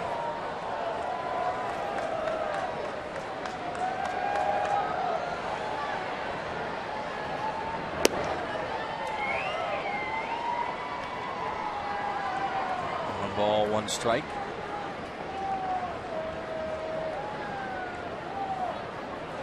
Now 5 2/3 into the game. He's over 100 pitches.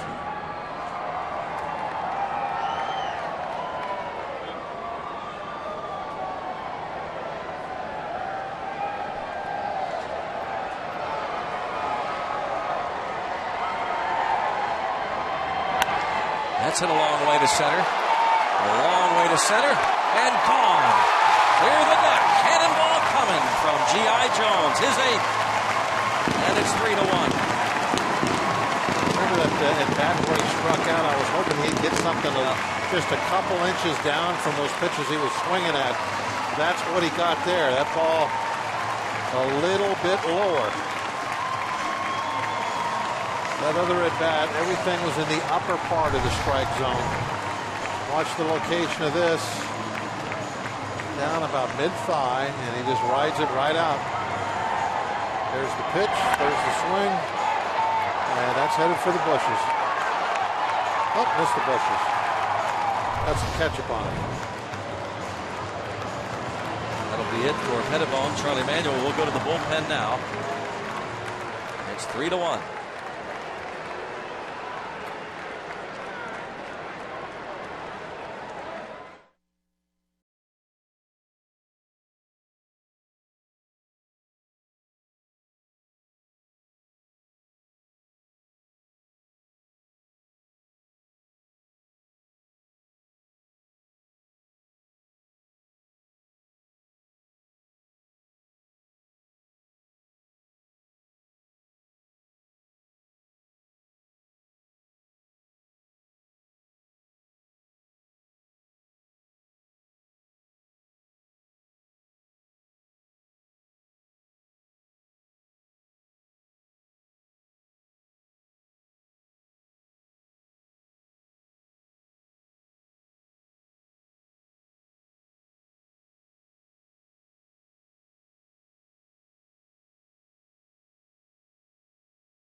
first game against the Philadelphia Flyers. After taking a high stick to the face, Crosby returns to the game undeterred and leads the Pens to an overtime victory.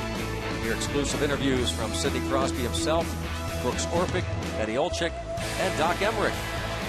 While you relive this unforgettable game on Sunday Night Classics, Bloodied but Unbowed, Sunday at 8 on Root Sports. Well, there is the home run ball. Well, you can't see it. It's in the cup.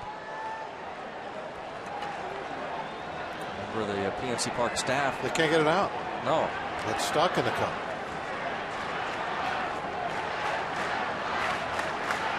They're waiting for the ball extraction crew to show up. Got actually a special device and a special crew that will extract the baseballs from the cups when they land in the souvenir cups and get stuck. It's kind of like a bearing puller. It goes in there and you turn the screw and it comes right out. Jake Diekman facing Alvarez.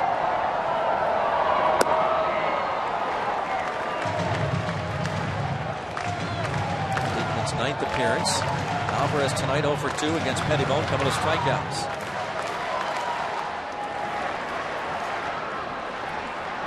What would happen if you just laid the cup on its side, Greg, and then smashed the bottom part with your foot real quick? Yeah, that would work. Wouldn't that just pop it right out? Yep. Probably pop your ankle out too. 96, 2-1.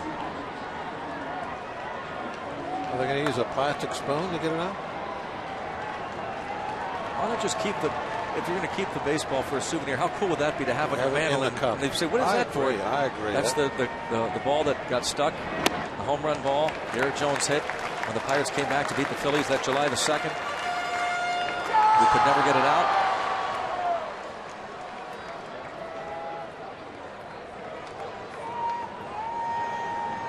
Three and 1 on Alvarez.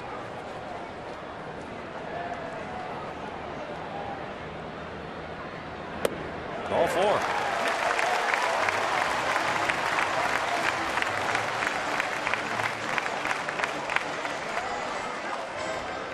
Diekman, who pitched in 32 games last year, walks the first man he faces. Now Neil Walker will turn around and bat for the right side.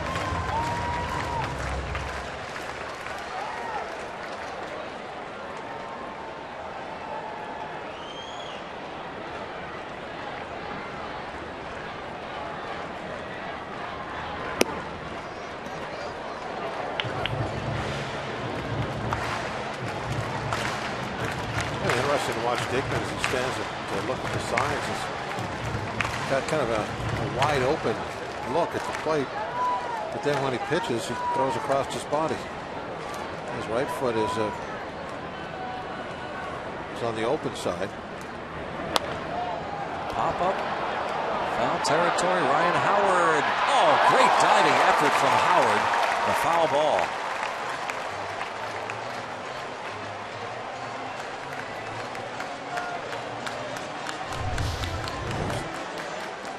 Grabbing that knee and wincing a little bit.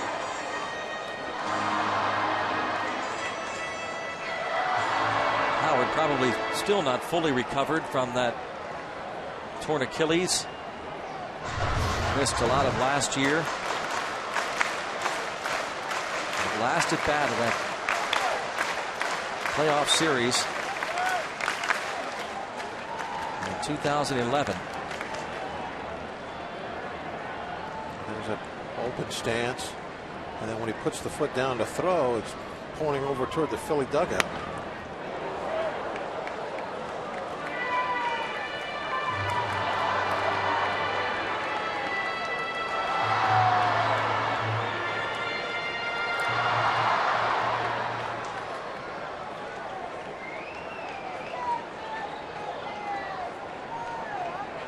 Two. 2 outs. Struck him out looking. Walker disagrees with Jerry Meals.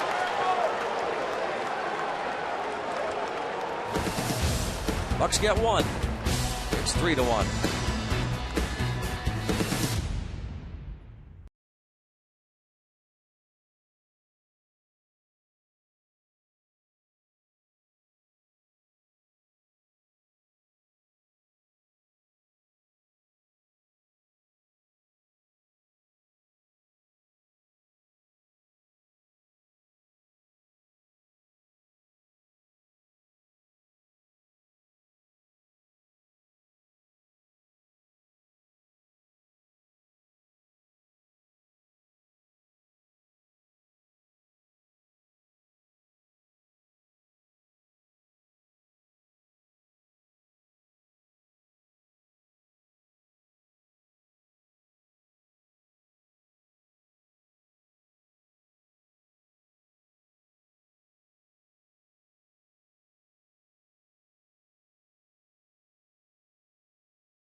subscribers from the Parkersburg area. Thanks for watching and rooting for your Pittsburgh Pirates. All of us here at Root Sports and the Pirates appreciate your support. Let's go Bucks. Bucks down 3-1 now onto the 7th inning at PNC Park. Starters are out of there. Brandon Compton, 5 2/3, 3 runs. Jonathan Pettibone, 5 2/3, 3 hits, 1 run. And Justin Wilson got Ben Revere to end the 6th. Carlos Ruiz leads off.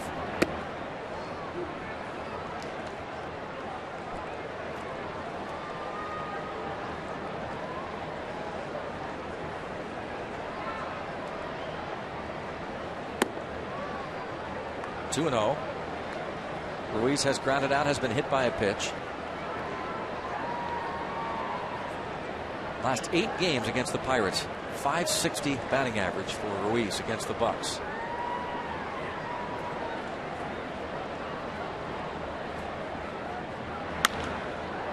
In the air to right, toward the seat, Snyder over, and with just enough room.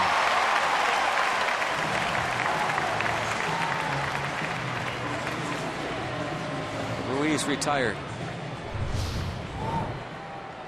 One quick look. I had it measured. He knew exactly where to stop without looking again.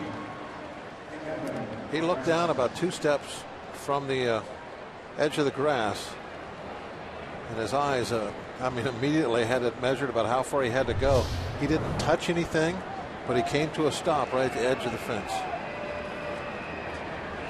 That's knowing your own ballpark. Yeah. Kevin Franzen batting for the pitcher Jake Diekman. And a pop-up on the infield. Alvarez. 2 away. Let's check out our HGH Sports Medicine injury update. Wandy Rodriguez had a PRP injection, platelet-rich plasma injection, to help his injured left elbow yesterday. He'll spend at least the next 3 weeks resting, rehabbing before returning. He'll be shut down from throwing. He had tightness in his left forearm when he threw on Friday. He's been on the DL since June the 6th. Injury update brought to you by our friends at Allegheny Sports Medicine, official medical provider of the Pirates. So Wandy is going to be out for quite some time, well after the All-Star break. Hope maybe, best case scenario, who knows, sometime in August. In the meantime, Pirates pitchers seem to step up.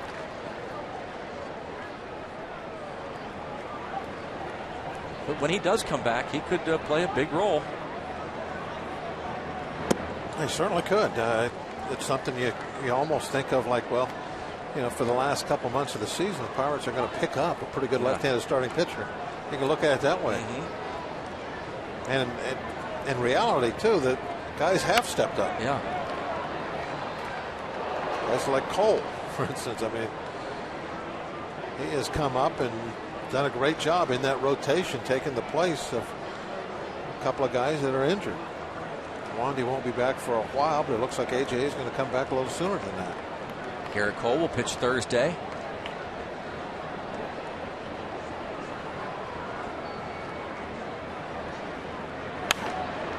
Michael Young fouls off another pitch.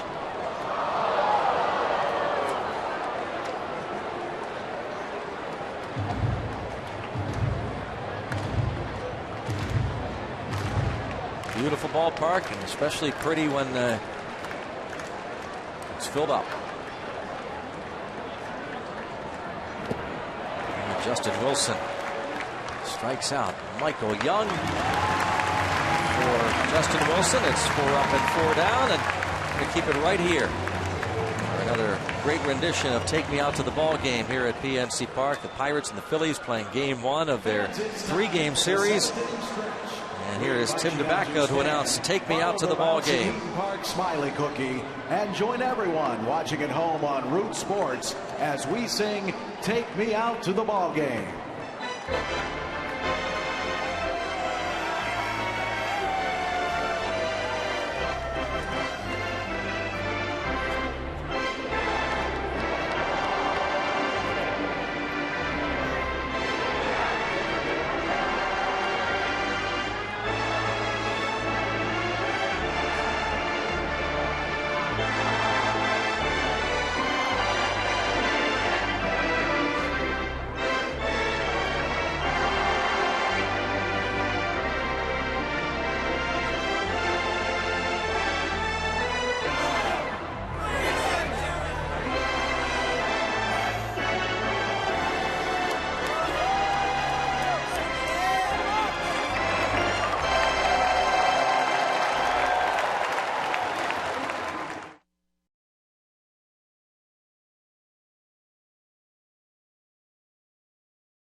Spectacular shots from the AGH cam once again.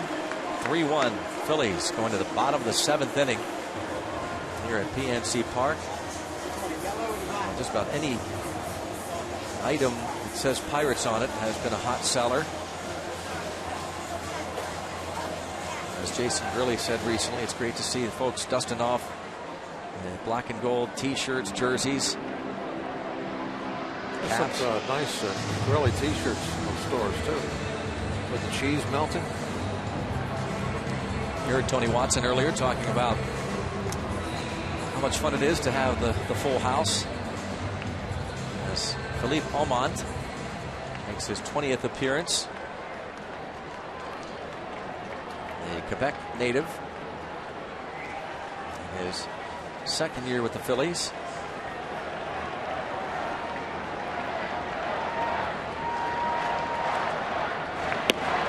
Let's go Bucks chant.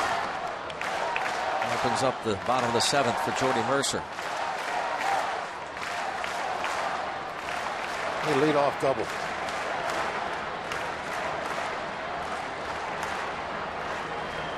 Giving him left center.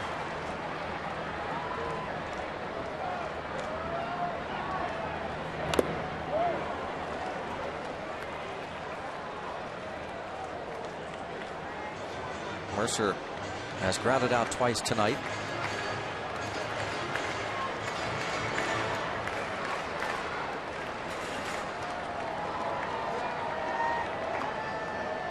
She looked like she was looking for a leadoff double too. She did. I think could read her lips. She said, "Please, leadoff double, Jordy." Left center, Jordy. Don't care where, Jordy. Went on off these last 2 pitches. A real nice breaking balls.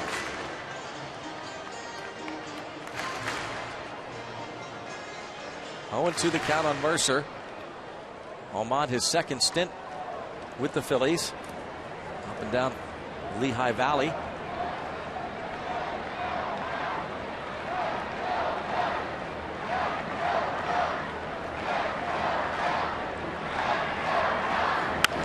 Line drive left field. Get out. It gets down. And headed to second. Is he going to make it? No. He's going to be out at second base. Trying to stretch it into a double. Yeah, she's happy anyway.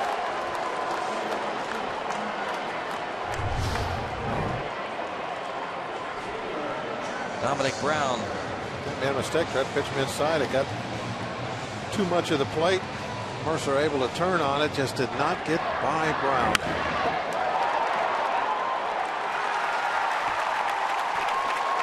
A fine job with that spin and put a perfect one-hop throw.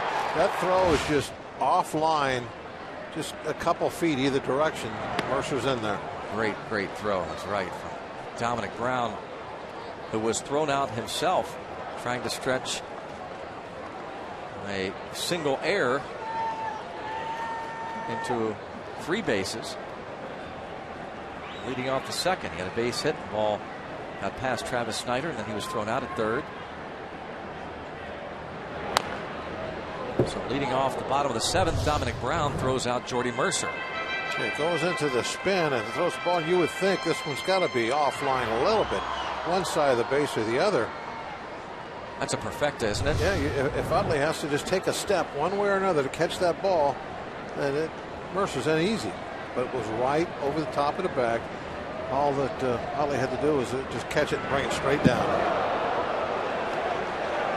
A little outside. 1 ball, 2 strikes. Just got away from Aumont.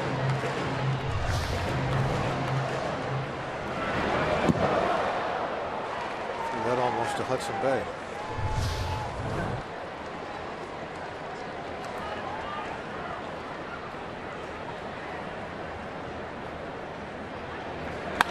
Line to right field. Travis Snyder. He's going to hold up this time. And look at this bullet from Delvin Young from the right field wall. Good decision by Snyder. Oh, you know, again, I think maybe he knows that outfield. He knows the wall. And I think right about now, as he's going down the first base line, right about there, he's thinking, wow, if he gets a good bounce, I'm a dead duck. I know that because that's how I play it. And that was an excellent bounce right back to Young, and a perfect throw again. Right on the bag. Well, good news is 2 line drives to start the inning. A single and then Mercer thrown out. Snyder a single, and now Gabby Sanchez pinch hitting for Justin Wilson.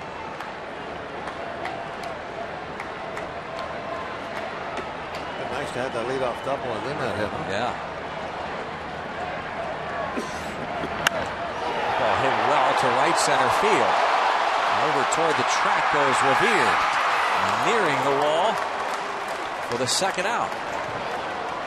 Gabby Sanchez put a charge into one.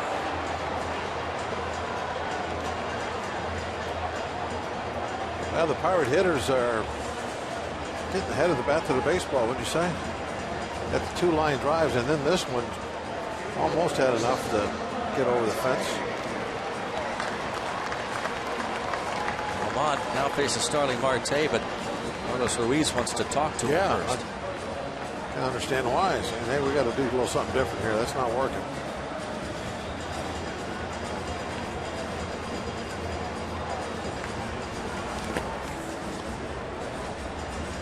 Fredis loosens up again. He's looking at the lineup right now. Being told who he'll probably face.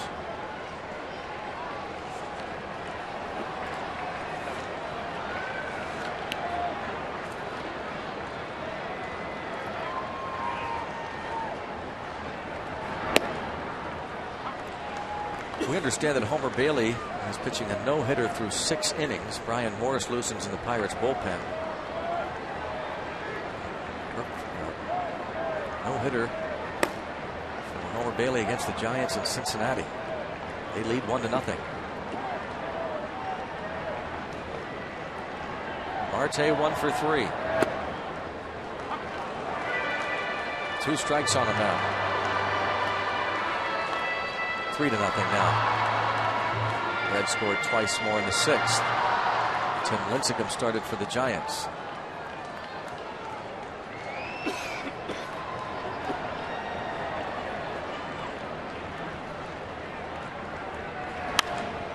Now Marte to right and down, and Young comes on to make the catch. Well, you have to believe that Almond has to feel fortunate to put a 0 on that board.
To you by 5-Hour Energy Shots and by Day Automotive. We're going to make your day. Let's go Bucks. Here's our day automotive this day in baseball history. Is on this day in 1963. The Giants won Marichal. The Braves, Warren Spahn, face off. One of the great pitching duels of all time. Marichal throws 16 scoreless.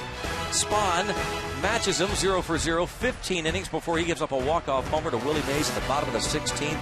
Marichal's 13th win that season. He'd go on to win 25, best in the National League. Spahn won 23 that year.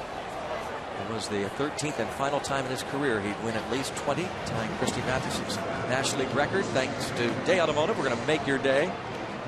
Now Brian Morris follows Justin Wilson.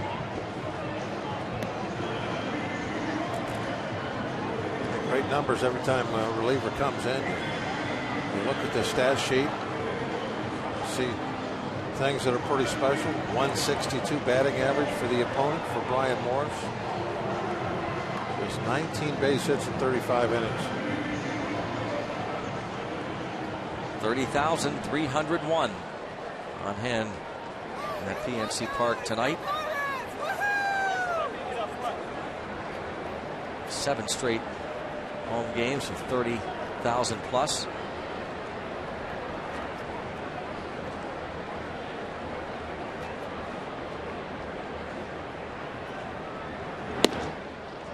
Strike on Chase Utley, 95. Utley, Rollins, Howard against Brian Morris.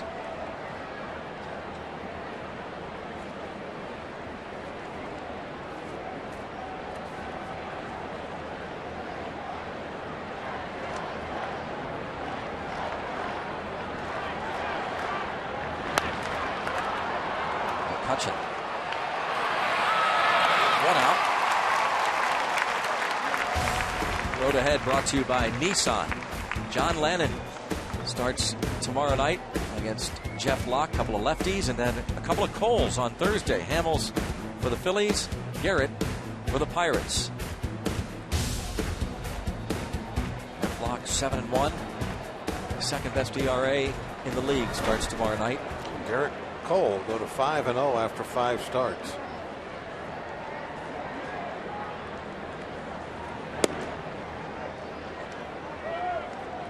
Cole Hamels, he has struggled in terms of wins for sure this year. They've been tough to come by for him. He is 2-11.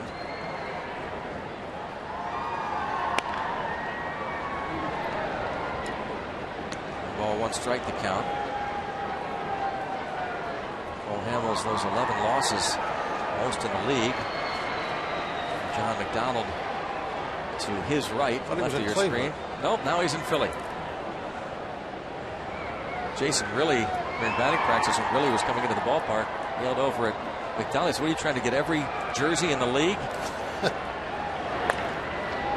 Hard shot, but right to Garrett Jones. 2 outs. Let's go down to Robbie Inspikowski with more on Johnny Mack. Well, Johnny Mack had an off day yesterday, along with the rest of the Philadelphia Phillies. And what do you think he did, Greg? Don't have any idea. He went to his apartment here in Pittsburgh and had to finish his move. What he did. And what's crazier about that, he's already was picked up by the Cleveland Indians, played a couple games, and started to feel better. Remember, he was on the DL with the Pirates with the back injury. So he had a little short stint in Cleveland. Then he went to Philly and then came to unpack here in Pittsburgh. So, of course, he may get every jersey. But remember, he broke into the league with Cleveland, too. And wherever he goes, he's extremely well-liked.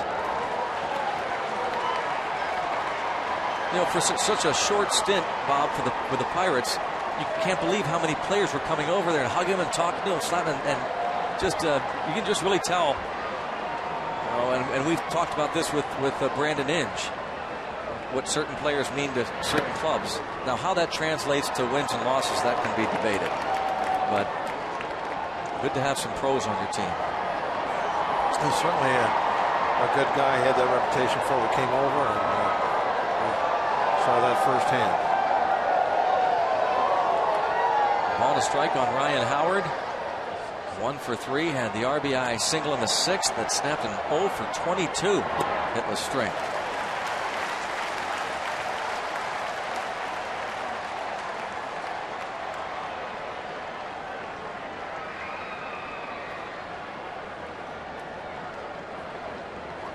Remember the show he put on here at PNC Park during that home run derby 2006. Bounce left side.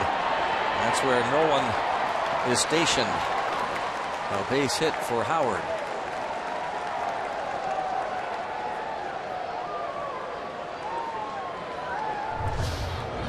You can see from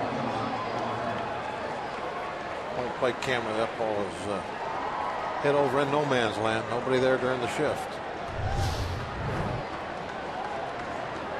Pedro really hustling to try and get that ball, but wasn't going to really make any difference. There's a base hit when I left the bat.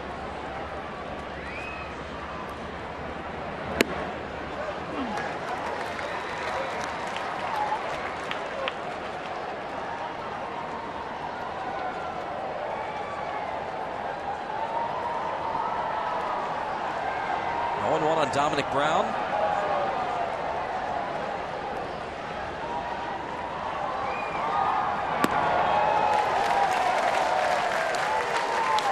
Movement at 95 miles an hour.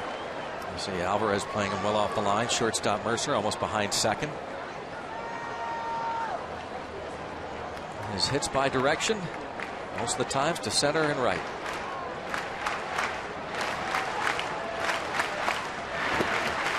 Not chase. Whoa, he did, says Jerry Meals. All right, we'll head to the bottom of the eighth. It is 3-1 Phillies.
Of the Pittsburgh Pirates and may not be reproduced or retransmitted in any form, and the accounts and descriptions of this game may not be disseminated without the express written consent of the Pittsburgh Pirates.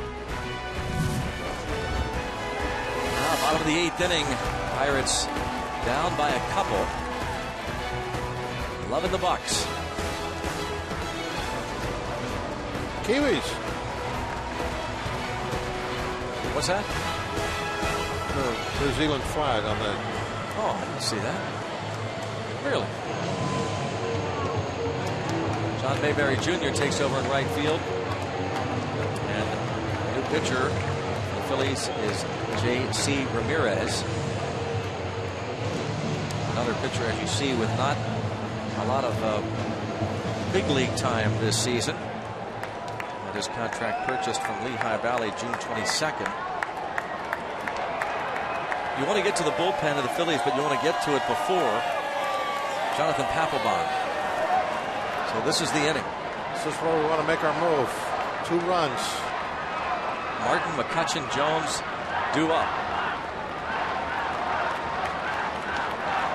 Also the middle of the lineup.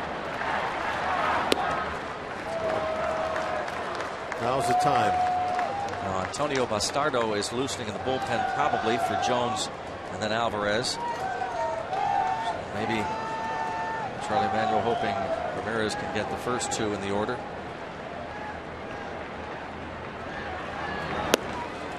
I wonder if any team has ever played the let's go get them video in the 8th inning.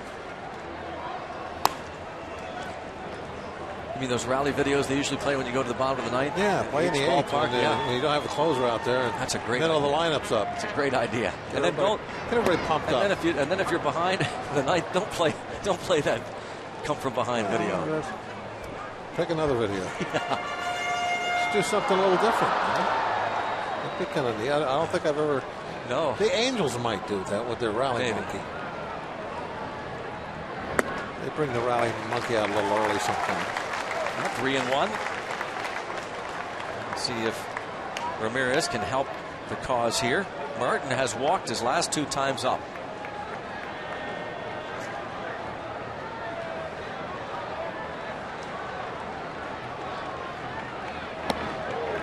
And how about that?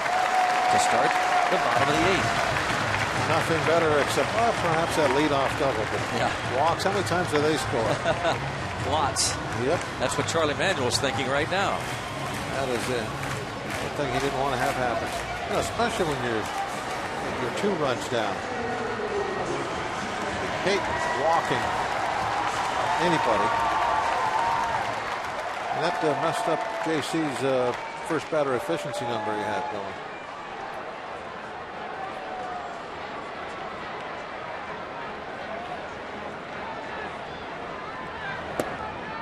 Ball 1.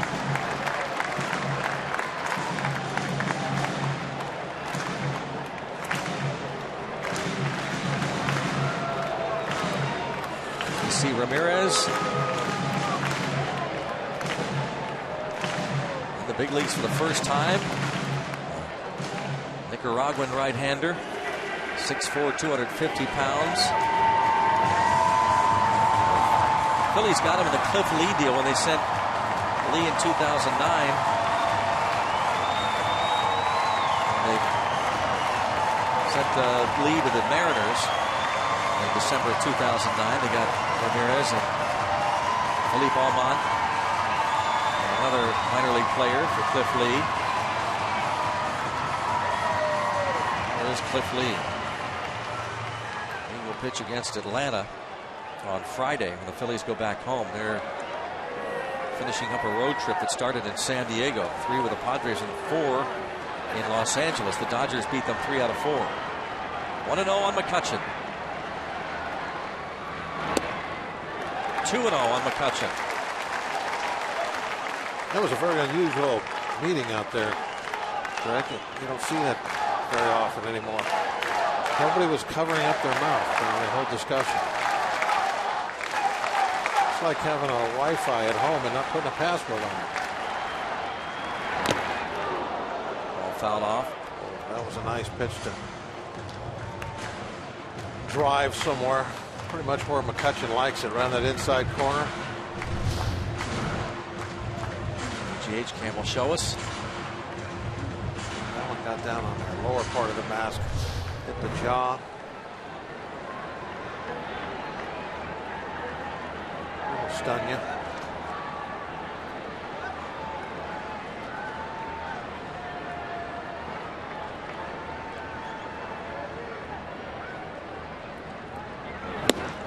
Oh, 96, the rookie J.C. Ramirez challenged McCutchen, and McCutchen comes up empty. Yeah, 2 fastballs in his wheelhouse. Doesn't happen very often. No contact, not even a foul ball. McCutchen likes that fastball in.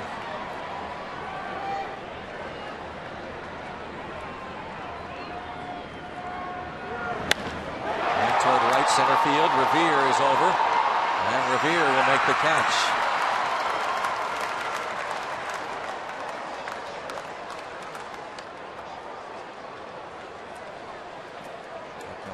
Charlie Manuel, as Garrett Jones will be facing Antonio Bastardo, but he homered in the 6th inning to get the Bucks on the board.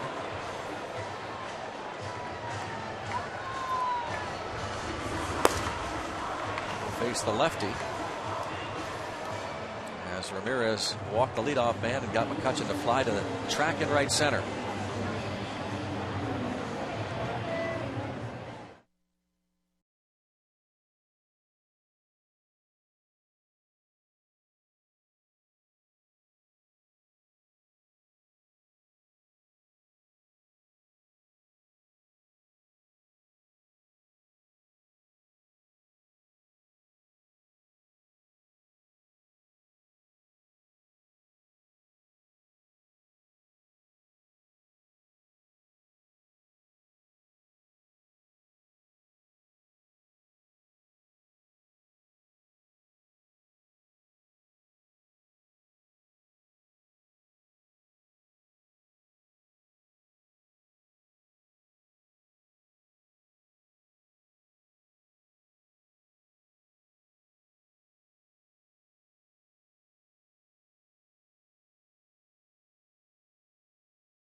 One out, man on, and it is the lefty Antonio Bastardo making his 35th appearance.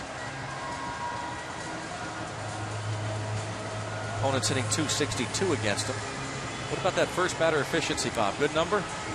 52%? 52% is a horrible number, right? But, you know, I'm thinking that maybe that really doesn't mean anything.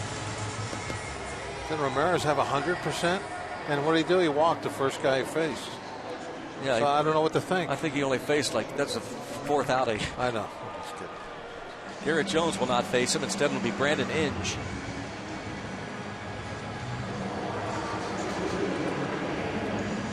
Inge this season just 3 out of 18 as a pinch hitter. He hit in the 9th inning on Sunday as a pinch hitter with the bases loaded and 2 outs. A 3-2 count against Mike Gonzalez and ended up striking out. The Pirates won the game, of course, as you know, in 14. Inge has never faced Antonio Bastardo.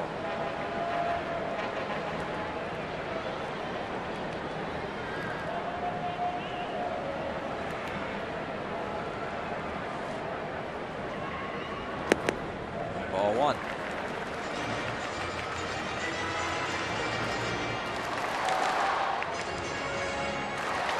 3 for 9 with a couple of ribbies this year against the Phillies. Brandon Inge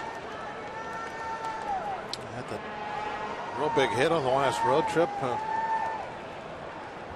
Seattle, I think it was, Greg. First home run. 3-run homer. Ball and a strike.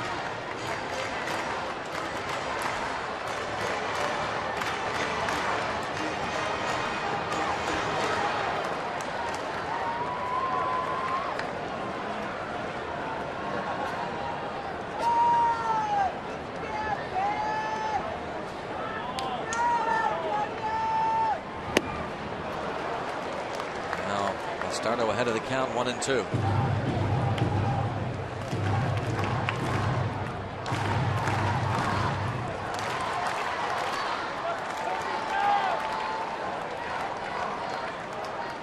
Certainly a different role for Brandon Inge. Used to starting his whole career. Check, swing, and perhaps another flinch from Jerry Meals. But it is 2-2. He's hearing it from the Philly bench.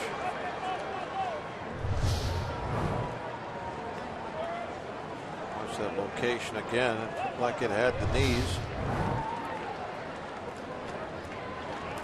Same spot that pitch to Howard was almost identical.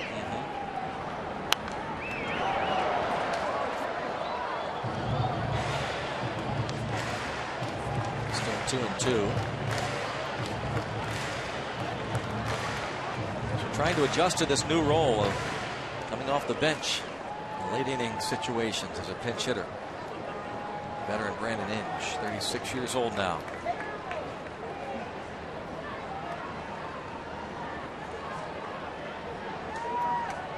Two and two.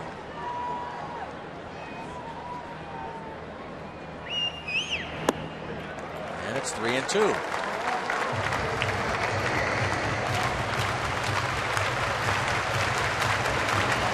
Nice get Pedro up there with at least one guy on.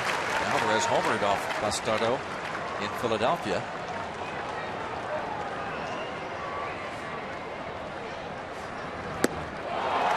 Inge goes down swinging. Pitch hitter Brandon Inge strikes out. It's up to Alvarez now with 2 outs in the 8th. Hit that home run back on April the 24th, 7th inning. Time it was Alvarez's 4th home run of the season. That breaking ball he really went out to get. He had to reach so far for that, Greg. You see his back foot come around and end up across the plate. Really dove out there. The starter remembers that and tries to keep some fastballs in on him.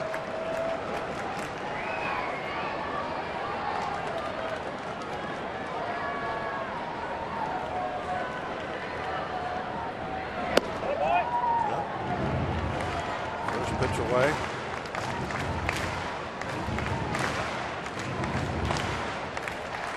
Two home runs this season against lefties for Alvarez.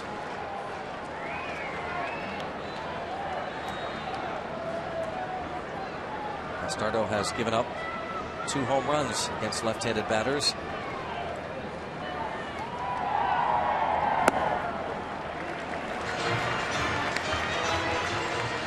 Two and 0.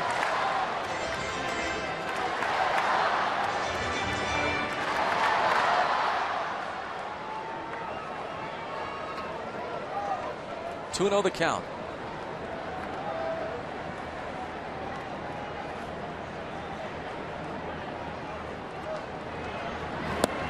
Two and 1. Alvarez struck out his first two times up against Jonathan Pettibone, and then walked in the 6th inning against the lefty Jake Diekman. He is 2 for 5 lifetime against Bastardo, that home run and 3 strikeouts.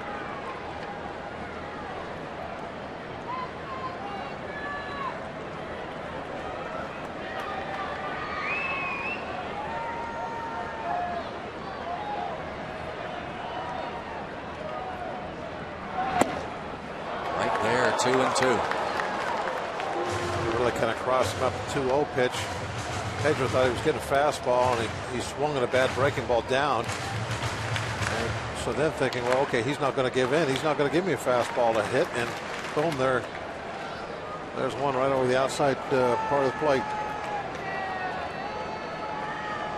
See how they're pitching to Pedro Alvarez, low and away. All of them been sliders until that number 4 pitch. Lays off that one. Fastball looked like. So you can't guess. You don't know what you're going to get. He's thrown a 2-0 slider.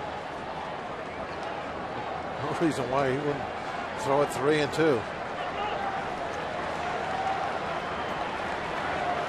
Full count to Alvarez, Walker on deck.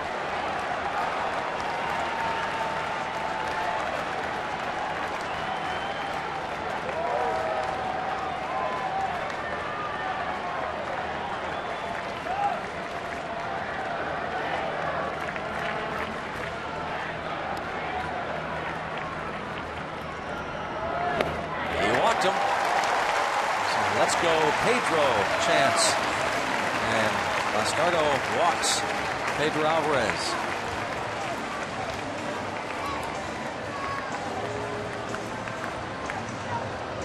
Neil Walker once again will hit right-handed.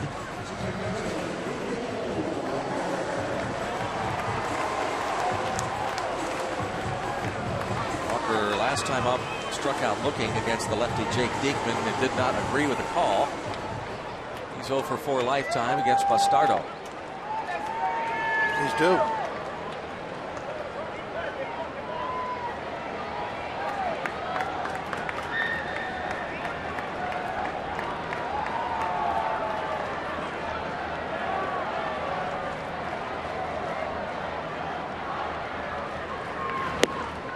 Strike one.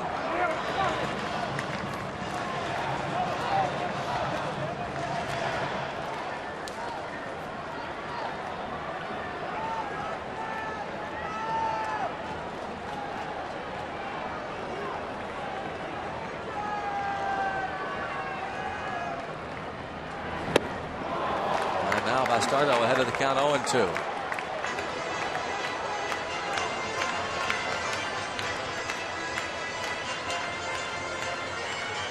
Walk to start the inning from J.C. Ramirez, who got McCutchen to hit a drive to the gap in right center that was tracked down by Revere on the warning track. Bastardo struck out the pinch hitter Inge. He walked Alvarez. And a line drive, base hit into left field. Nick Leyva will hold the runner at third. And the bases are loaded with 2 outs. Also, Martin held up at third base.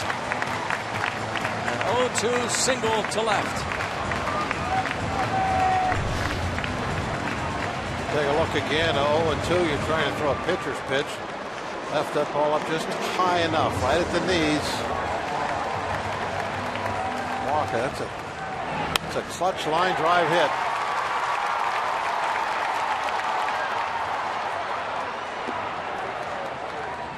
Also Martin off on the hit. Has to put on the brakes. He sees Nick Leyva. Gives him that slide to stop himself. Strong throw from Dominic Brown, and now they're loaded for Jordy Mercer. Talking about how many big hits Jordy Mercer has come up with. Batting .375 with men in scoring position this season. This might be it for the start of it. Had a right-hander throwing. Here comes Charlie Manuel.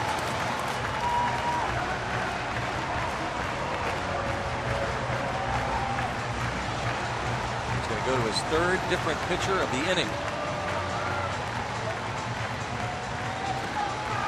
Veteran Phillies skipper. Get the ball from Bastardo, and we'll see the right-hander come on. See if Jordy Mercer can come through.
Charlie Manuel started with J.C. Ramirez. He allowed Ramirez to face 2 batters.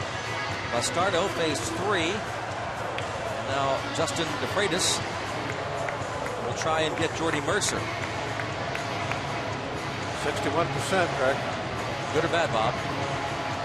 Good for us. Oh, okay.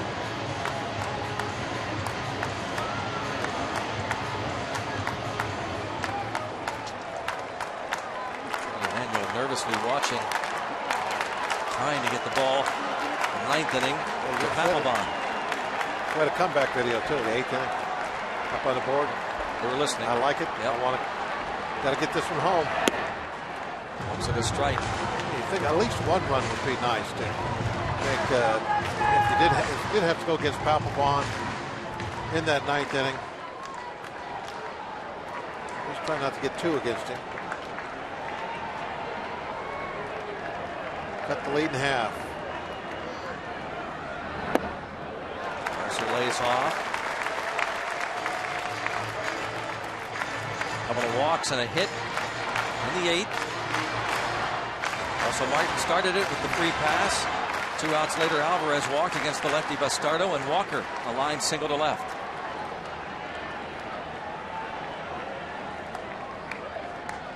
One and one. It's 1 ball, 2 strikes on Jordy Mercer.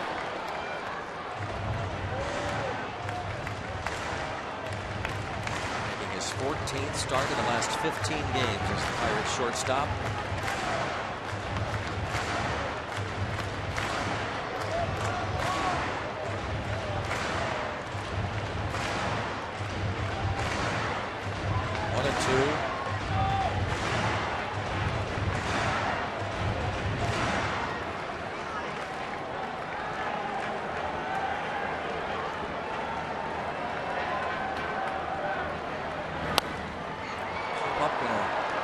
Toward the seats, on a play. 3 rows back.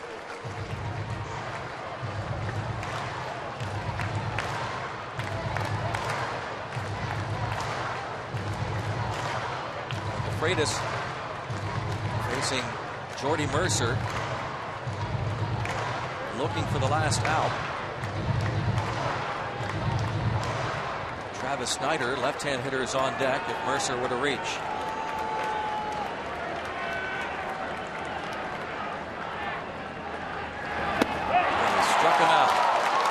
Freitas strikes out Mercer with the bases loaded. And the Phillies maintain their 3-1 lead.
Yourself as a closer later in your career?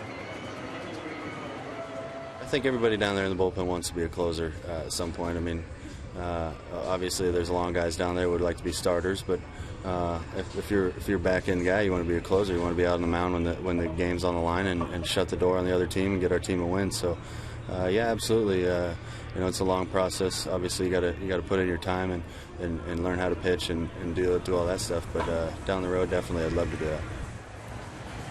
You know, Greg and Bob, we've seen this happen many times. Mark Melanson was a closer back in 2011 with the Astros. Jason Grilli worked his way into the closer role. So why not for Tony Watson, who's done a heck of a job here as the quote-unquote seventh inning guy for the Pirates this season? Yep, and Clint Hurdle has said as much, that if he shores up his, at times, some command issues, he feels pretty strongly that down the road Watson could fill that role. Now John Mayberry Jr. at the plate in the ninth. Pirates down 2. Brandon Inge stayed in the game. He's at first. Young, Revere, and Ruiz for the Phillies.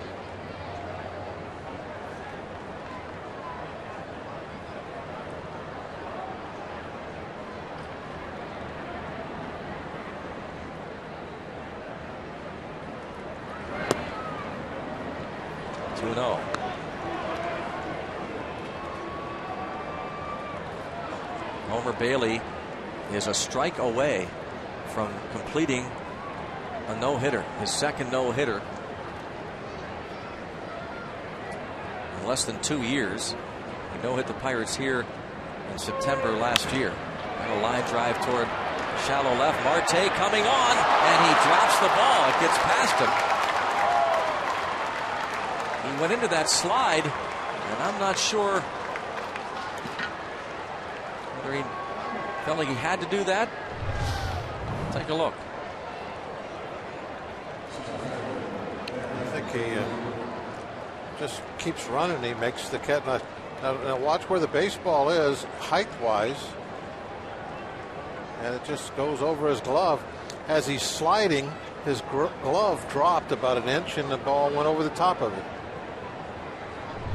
Now that was I mean, that's a popular thing to do. Yeah, a lot of outfielders do it. Most outfielders do it nowadays. Going to that slide.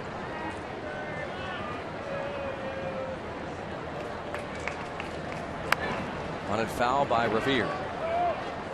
Homer Bailey completes a no-hitter against the Giants.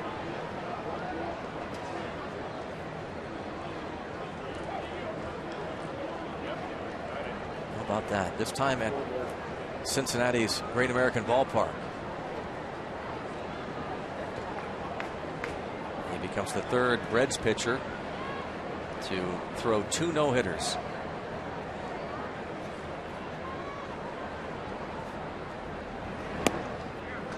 Snap throw to second. They got him.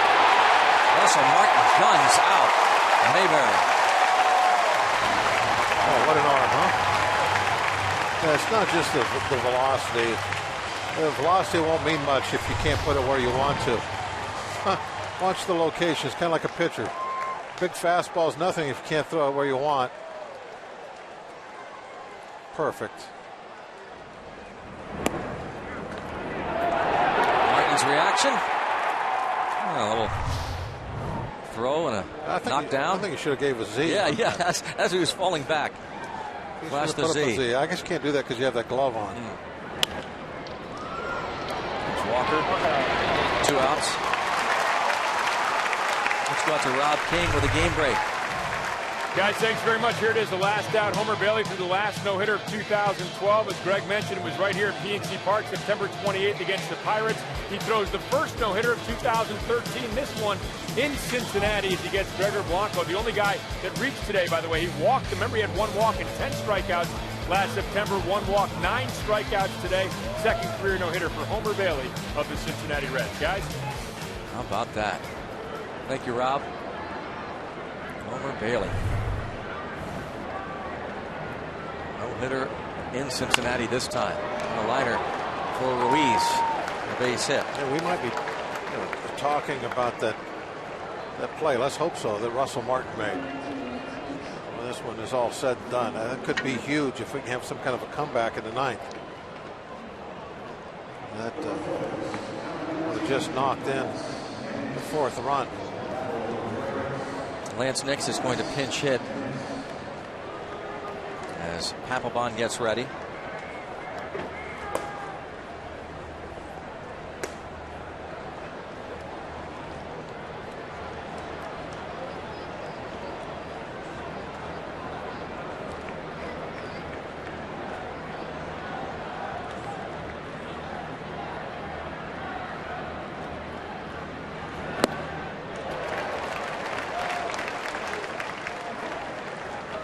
Veteran Lance Nix in the hole 0-1. 256 batter this year off the bench. 215 overall with a couple of homers.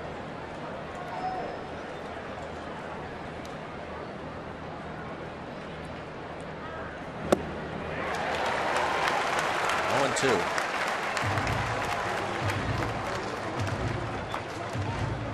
Boy, great hard sliders.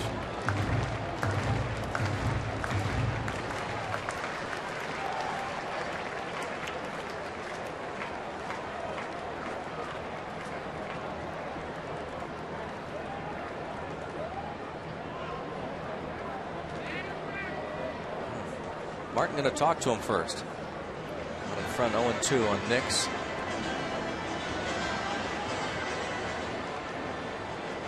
Well, that Reds victory, since he could move 4 back, gain a game on the Bucks, unless the Pirates rally. Cardinals and Angels meet in Anaheim. We'll start that game in about 5 minutes.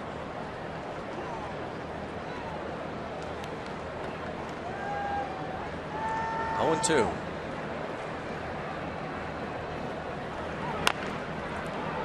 going to be a foul ball. Brandon Compton made his 3rd big league start. He went 5 2/3. 5 zeros through the first 5, and then the Phillies touched him up for 3 runs on 4 hits in the 6th. Justin Wilson retired each of the 4 men he faced. Brian Morris, a scoreless 8th, and trying to pitch this scoreless 9th.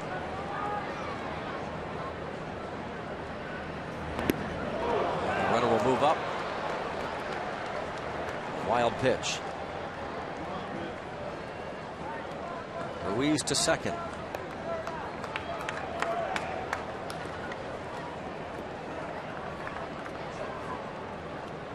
Pitched scoreless 8th inning on Sunday. Phillies got a 2-out infield hit from Ryan Howard in the 8th, but Morris was able to strike out Dominic Brown. Mayberry reached on a 2-base error on Marte, but was picked off by Russell Martin. Here grounded out. Ruiz, base hit, now at second on the wild pitch.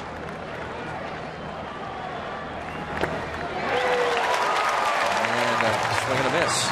Strikeout, and that'll complete it. Head to the bottom of the 9th. Pirates need at least 2 against the closer, Jonathan Papelbon.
Hoist the colors.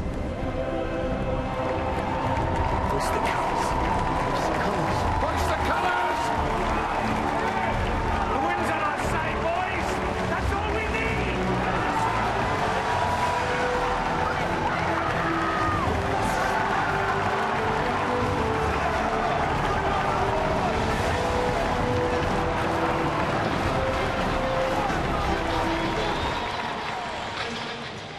Trying to rally the Bucks. Going to the bottom of the 9th inning. Down 2. The 9-game winning streak on the line. Jonathan Papelbon, 15 for 19 in save opportunities this season.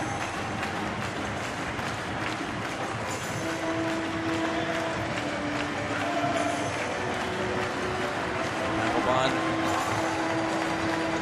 tied for 7th in saves with 15. He's the 5th pitcher in big league history to have 30 or more saves in each of at least 3 straight seasons. Since 2006, Mariano Rivera, Trevor Hoffman, Rob Nett, and Troy Percival, the others.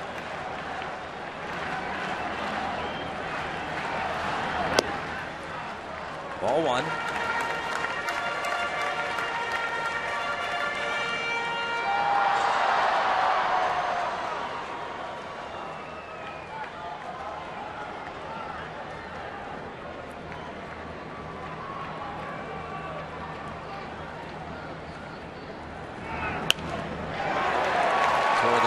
Just foul.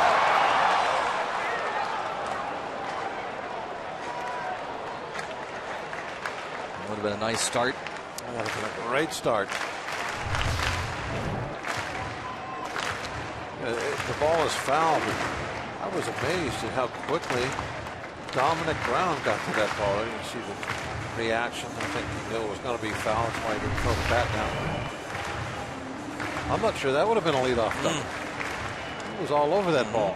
He played the Karen perfectly. He's really playing the foul line to begin with.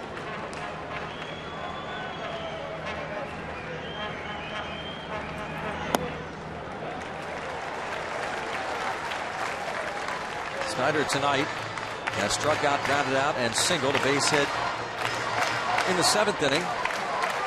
Philippe Almond. 7th pitcher to work tonight is Jonathan Papelbon for the Phillies. Pop up. Shallow center. One out as Revere makes the catch.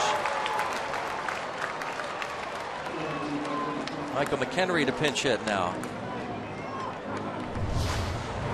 Travis Snyder's reaction. He's upset with himself and wanted badly to get things rolling with a hit. As soon as he left the bat, he knows that anytime you see a hitter when they fly out, they know they have no chance. If it's a ground ball, you're still thinking maybe a bad hop, something. When you put it up in the air like that, you know you're out.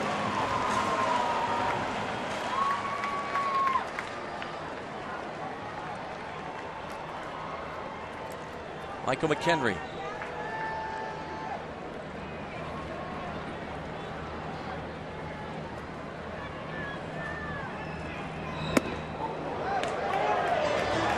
The third position player used tonight by Clint Hurdle. Clint Barham is still available, and we could see another move tomorrow, shore up that bench again.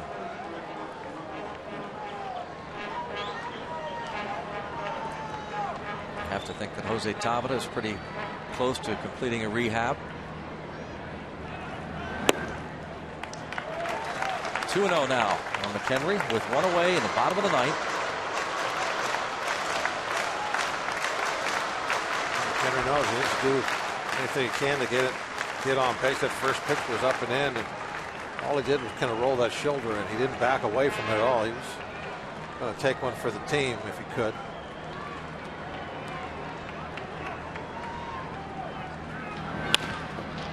To third.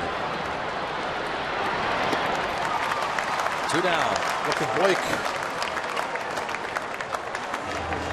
Michael Young makes the play.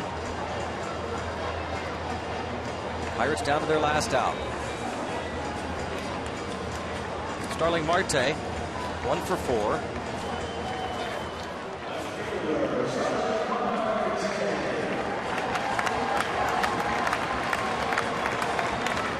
Jeff Locke goes tomorrow. Garrett Cole will go on Thursday. John Lannon will oppose Jeff Locke. A couple of lefties tomorrow night.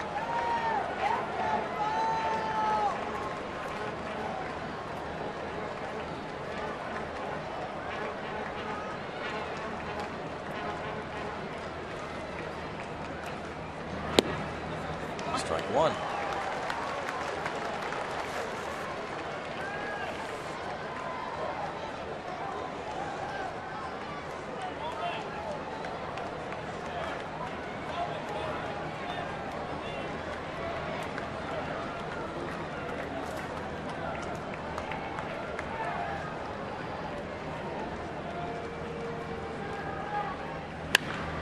Look out, Nick Leva. 0-2 now on Marte. That's when I don't know if a base coach really do anything to move. They just hope that one's not at you. Hit way too hard. Those are the kind of line drives. Those are the reasons, I guess, that you got to have those helmets on. Bullets like that, you just have no chance to get out of the way.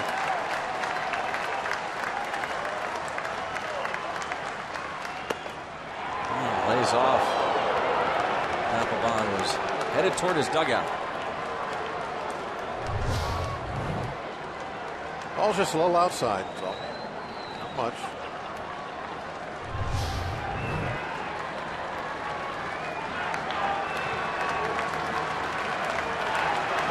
One and two. Marte trying to find a way to get on. Jonathan Papelbon trying to save it for Jonathan Pettibone.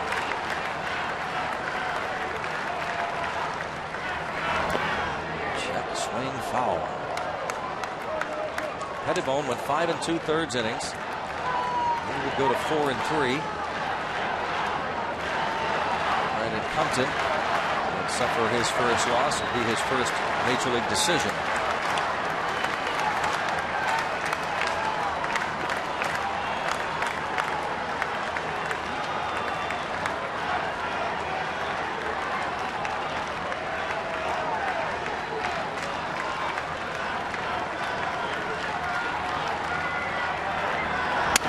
Broken bat pop up to shallow left. And that'll do it. Pirates win streak comes to an end at 9. And the Phillies win the first game of this 3-game series. That's one of those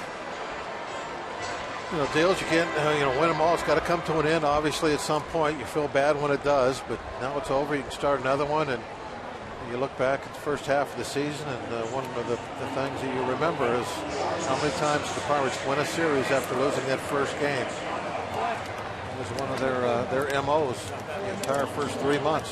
Hey, the first game of the season, Bob, the Pirates lost here 3-1. So they begin the second half of the season with a 3-1 loss. Let's send it out to Robin T. Greg and Bob, thank you. We're just talking about the exact same thing. The first half of the season begins with a loss. The first game of the second half of the season begins with a loss. We know how the first half of the season ended up, so hopefully the second half will... If the next 80 go as well as the first half, we're in pretty good shape. That's exactly right. Phillies' sixth-inning teak, that was really the key. Brandon Compton and Jonathan Pettibone, a couple of young pitchers going at it toe-to-toe, and finally it's the Phillies who broke through in that sixth inning. Yeah, and you got to remember, Rob, with Compton, number 1 through the first 5, he was stellar. 5 shutout on just 2 hits. The sixth inning, when you look at it, where were the Phillies at? They were that third time through the lineup, so they had seen him twice. They made an adjustment of some sort. I don't know what it was, but what they came up with was the key to the north side notch, because they opened that up and hit about 4 balls that inning between Marte and McCutchen. You have to hit them hard to get him there.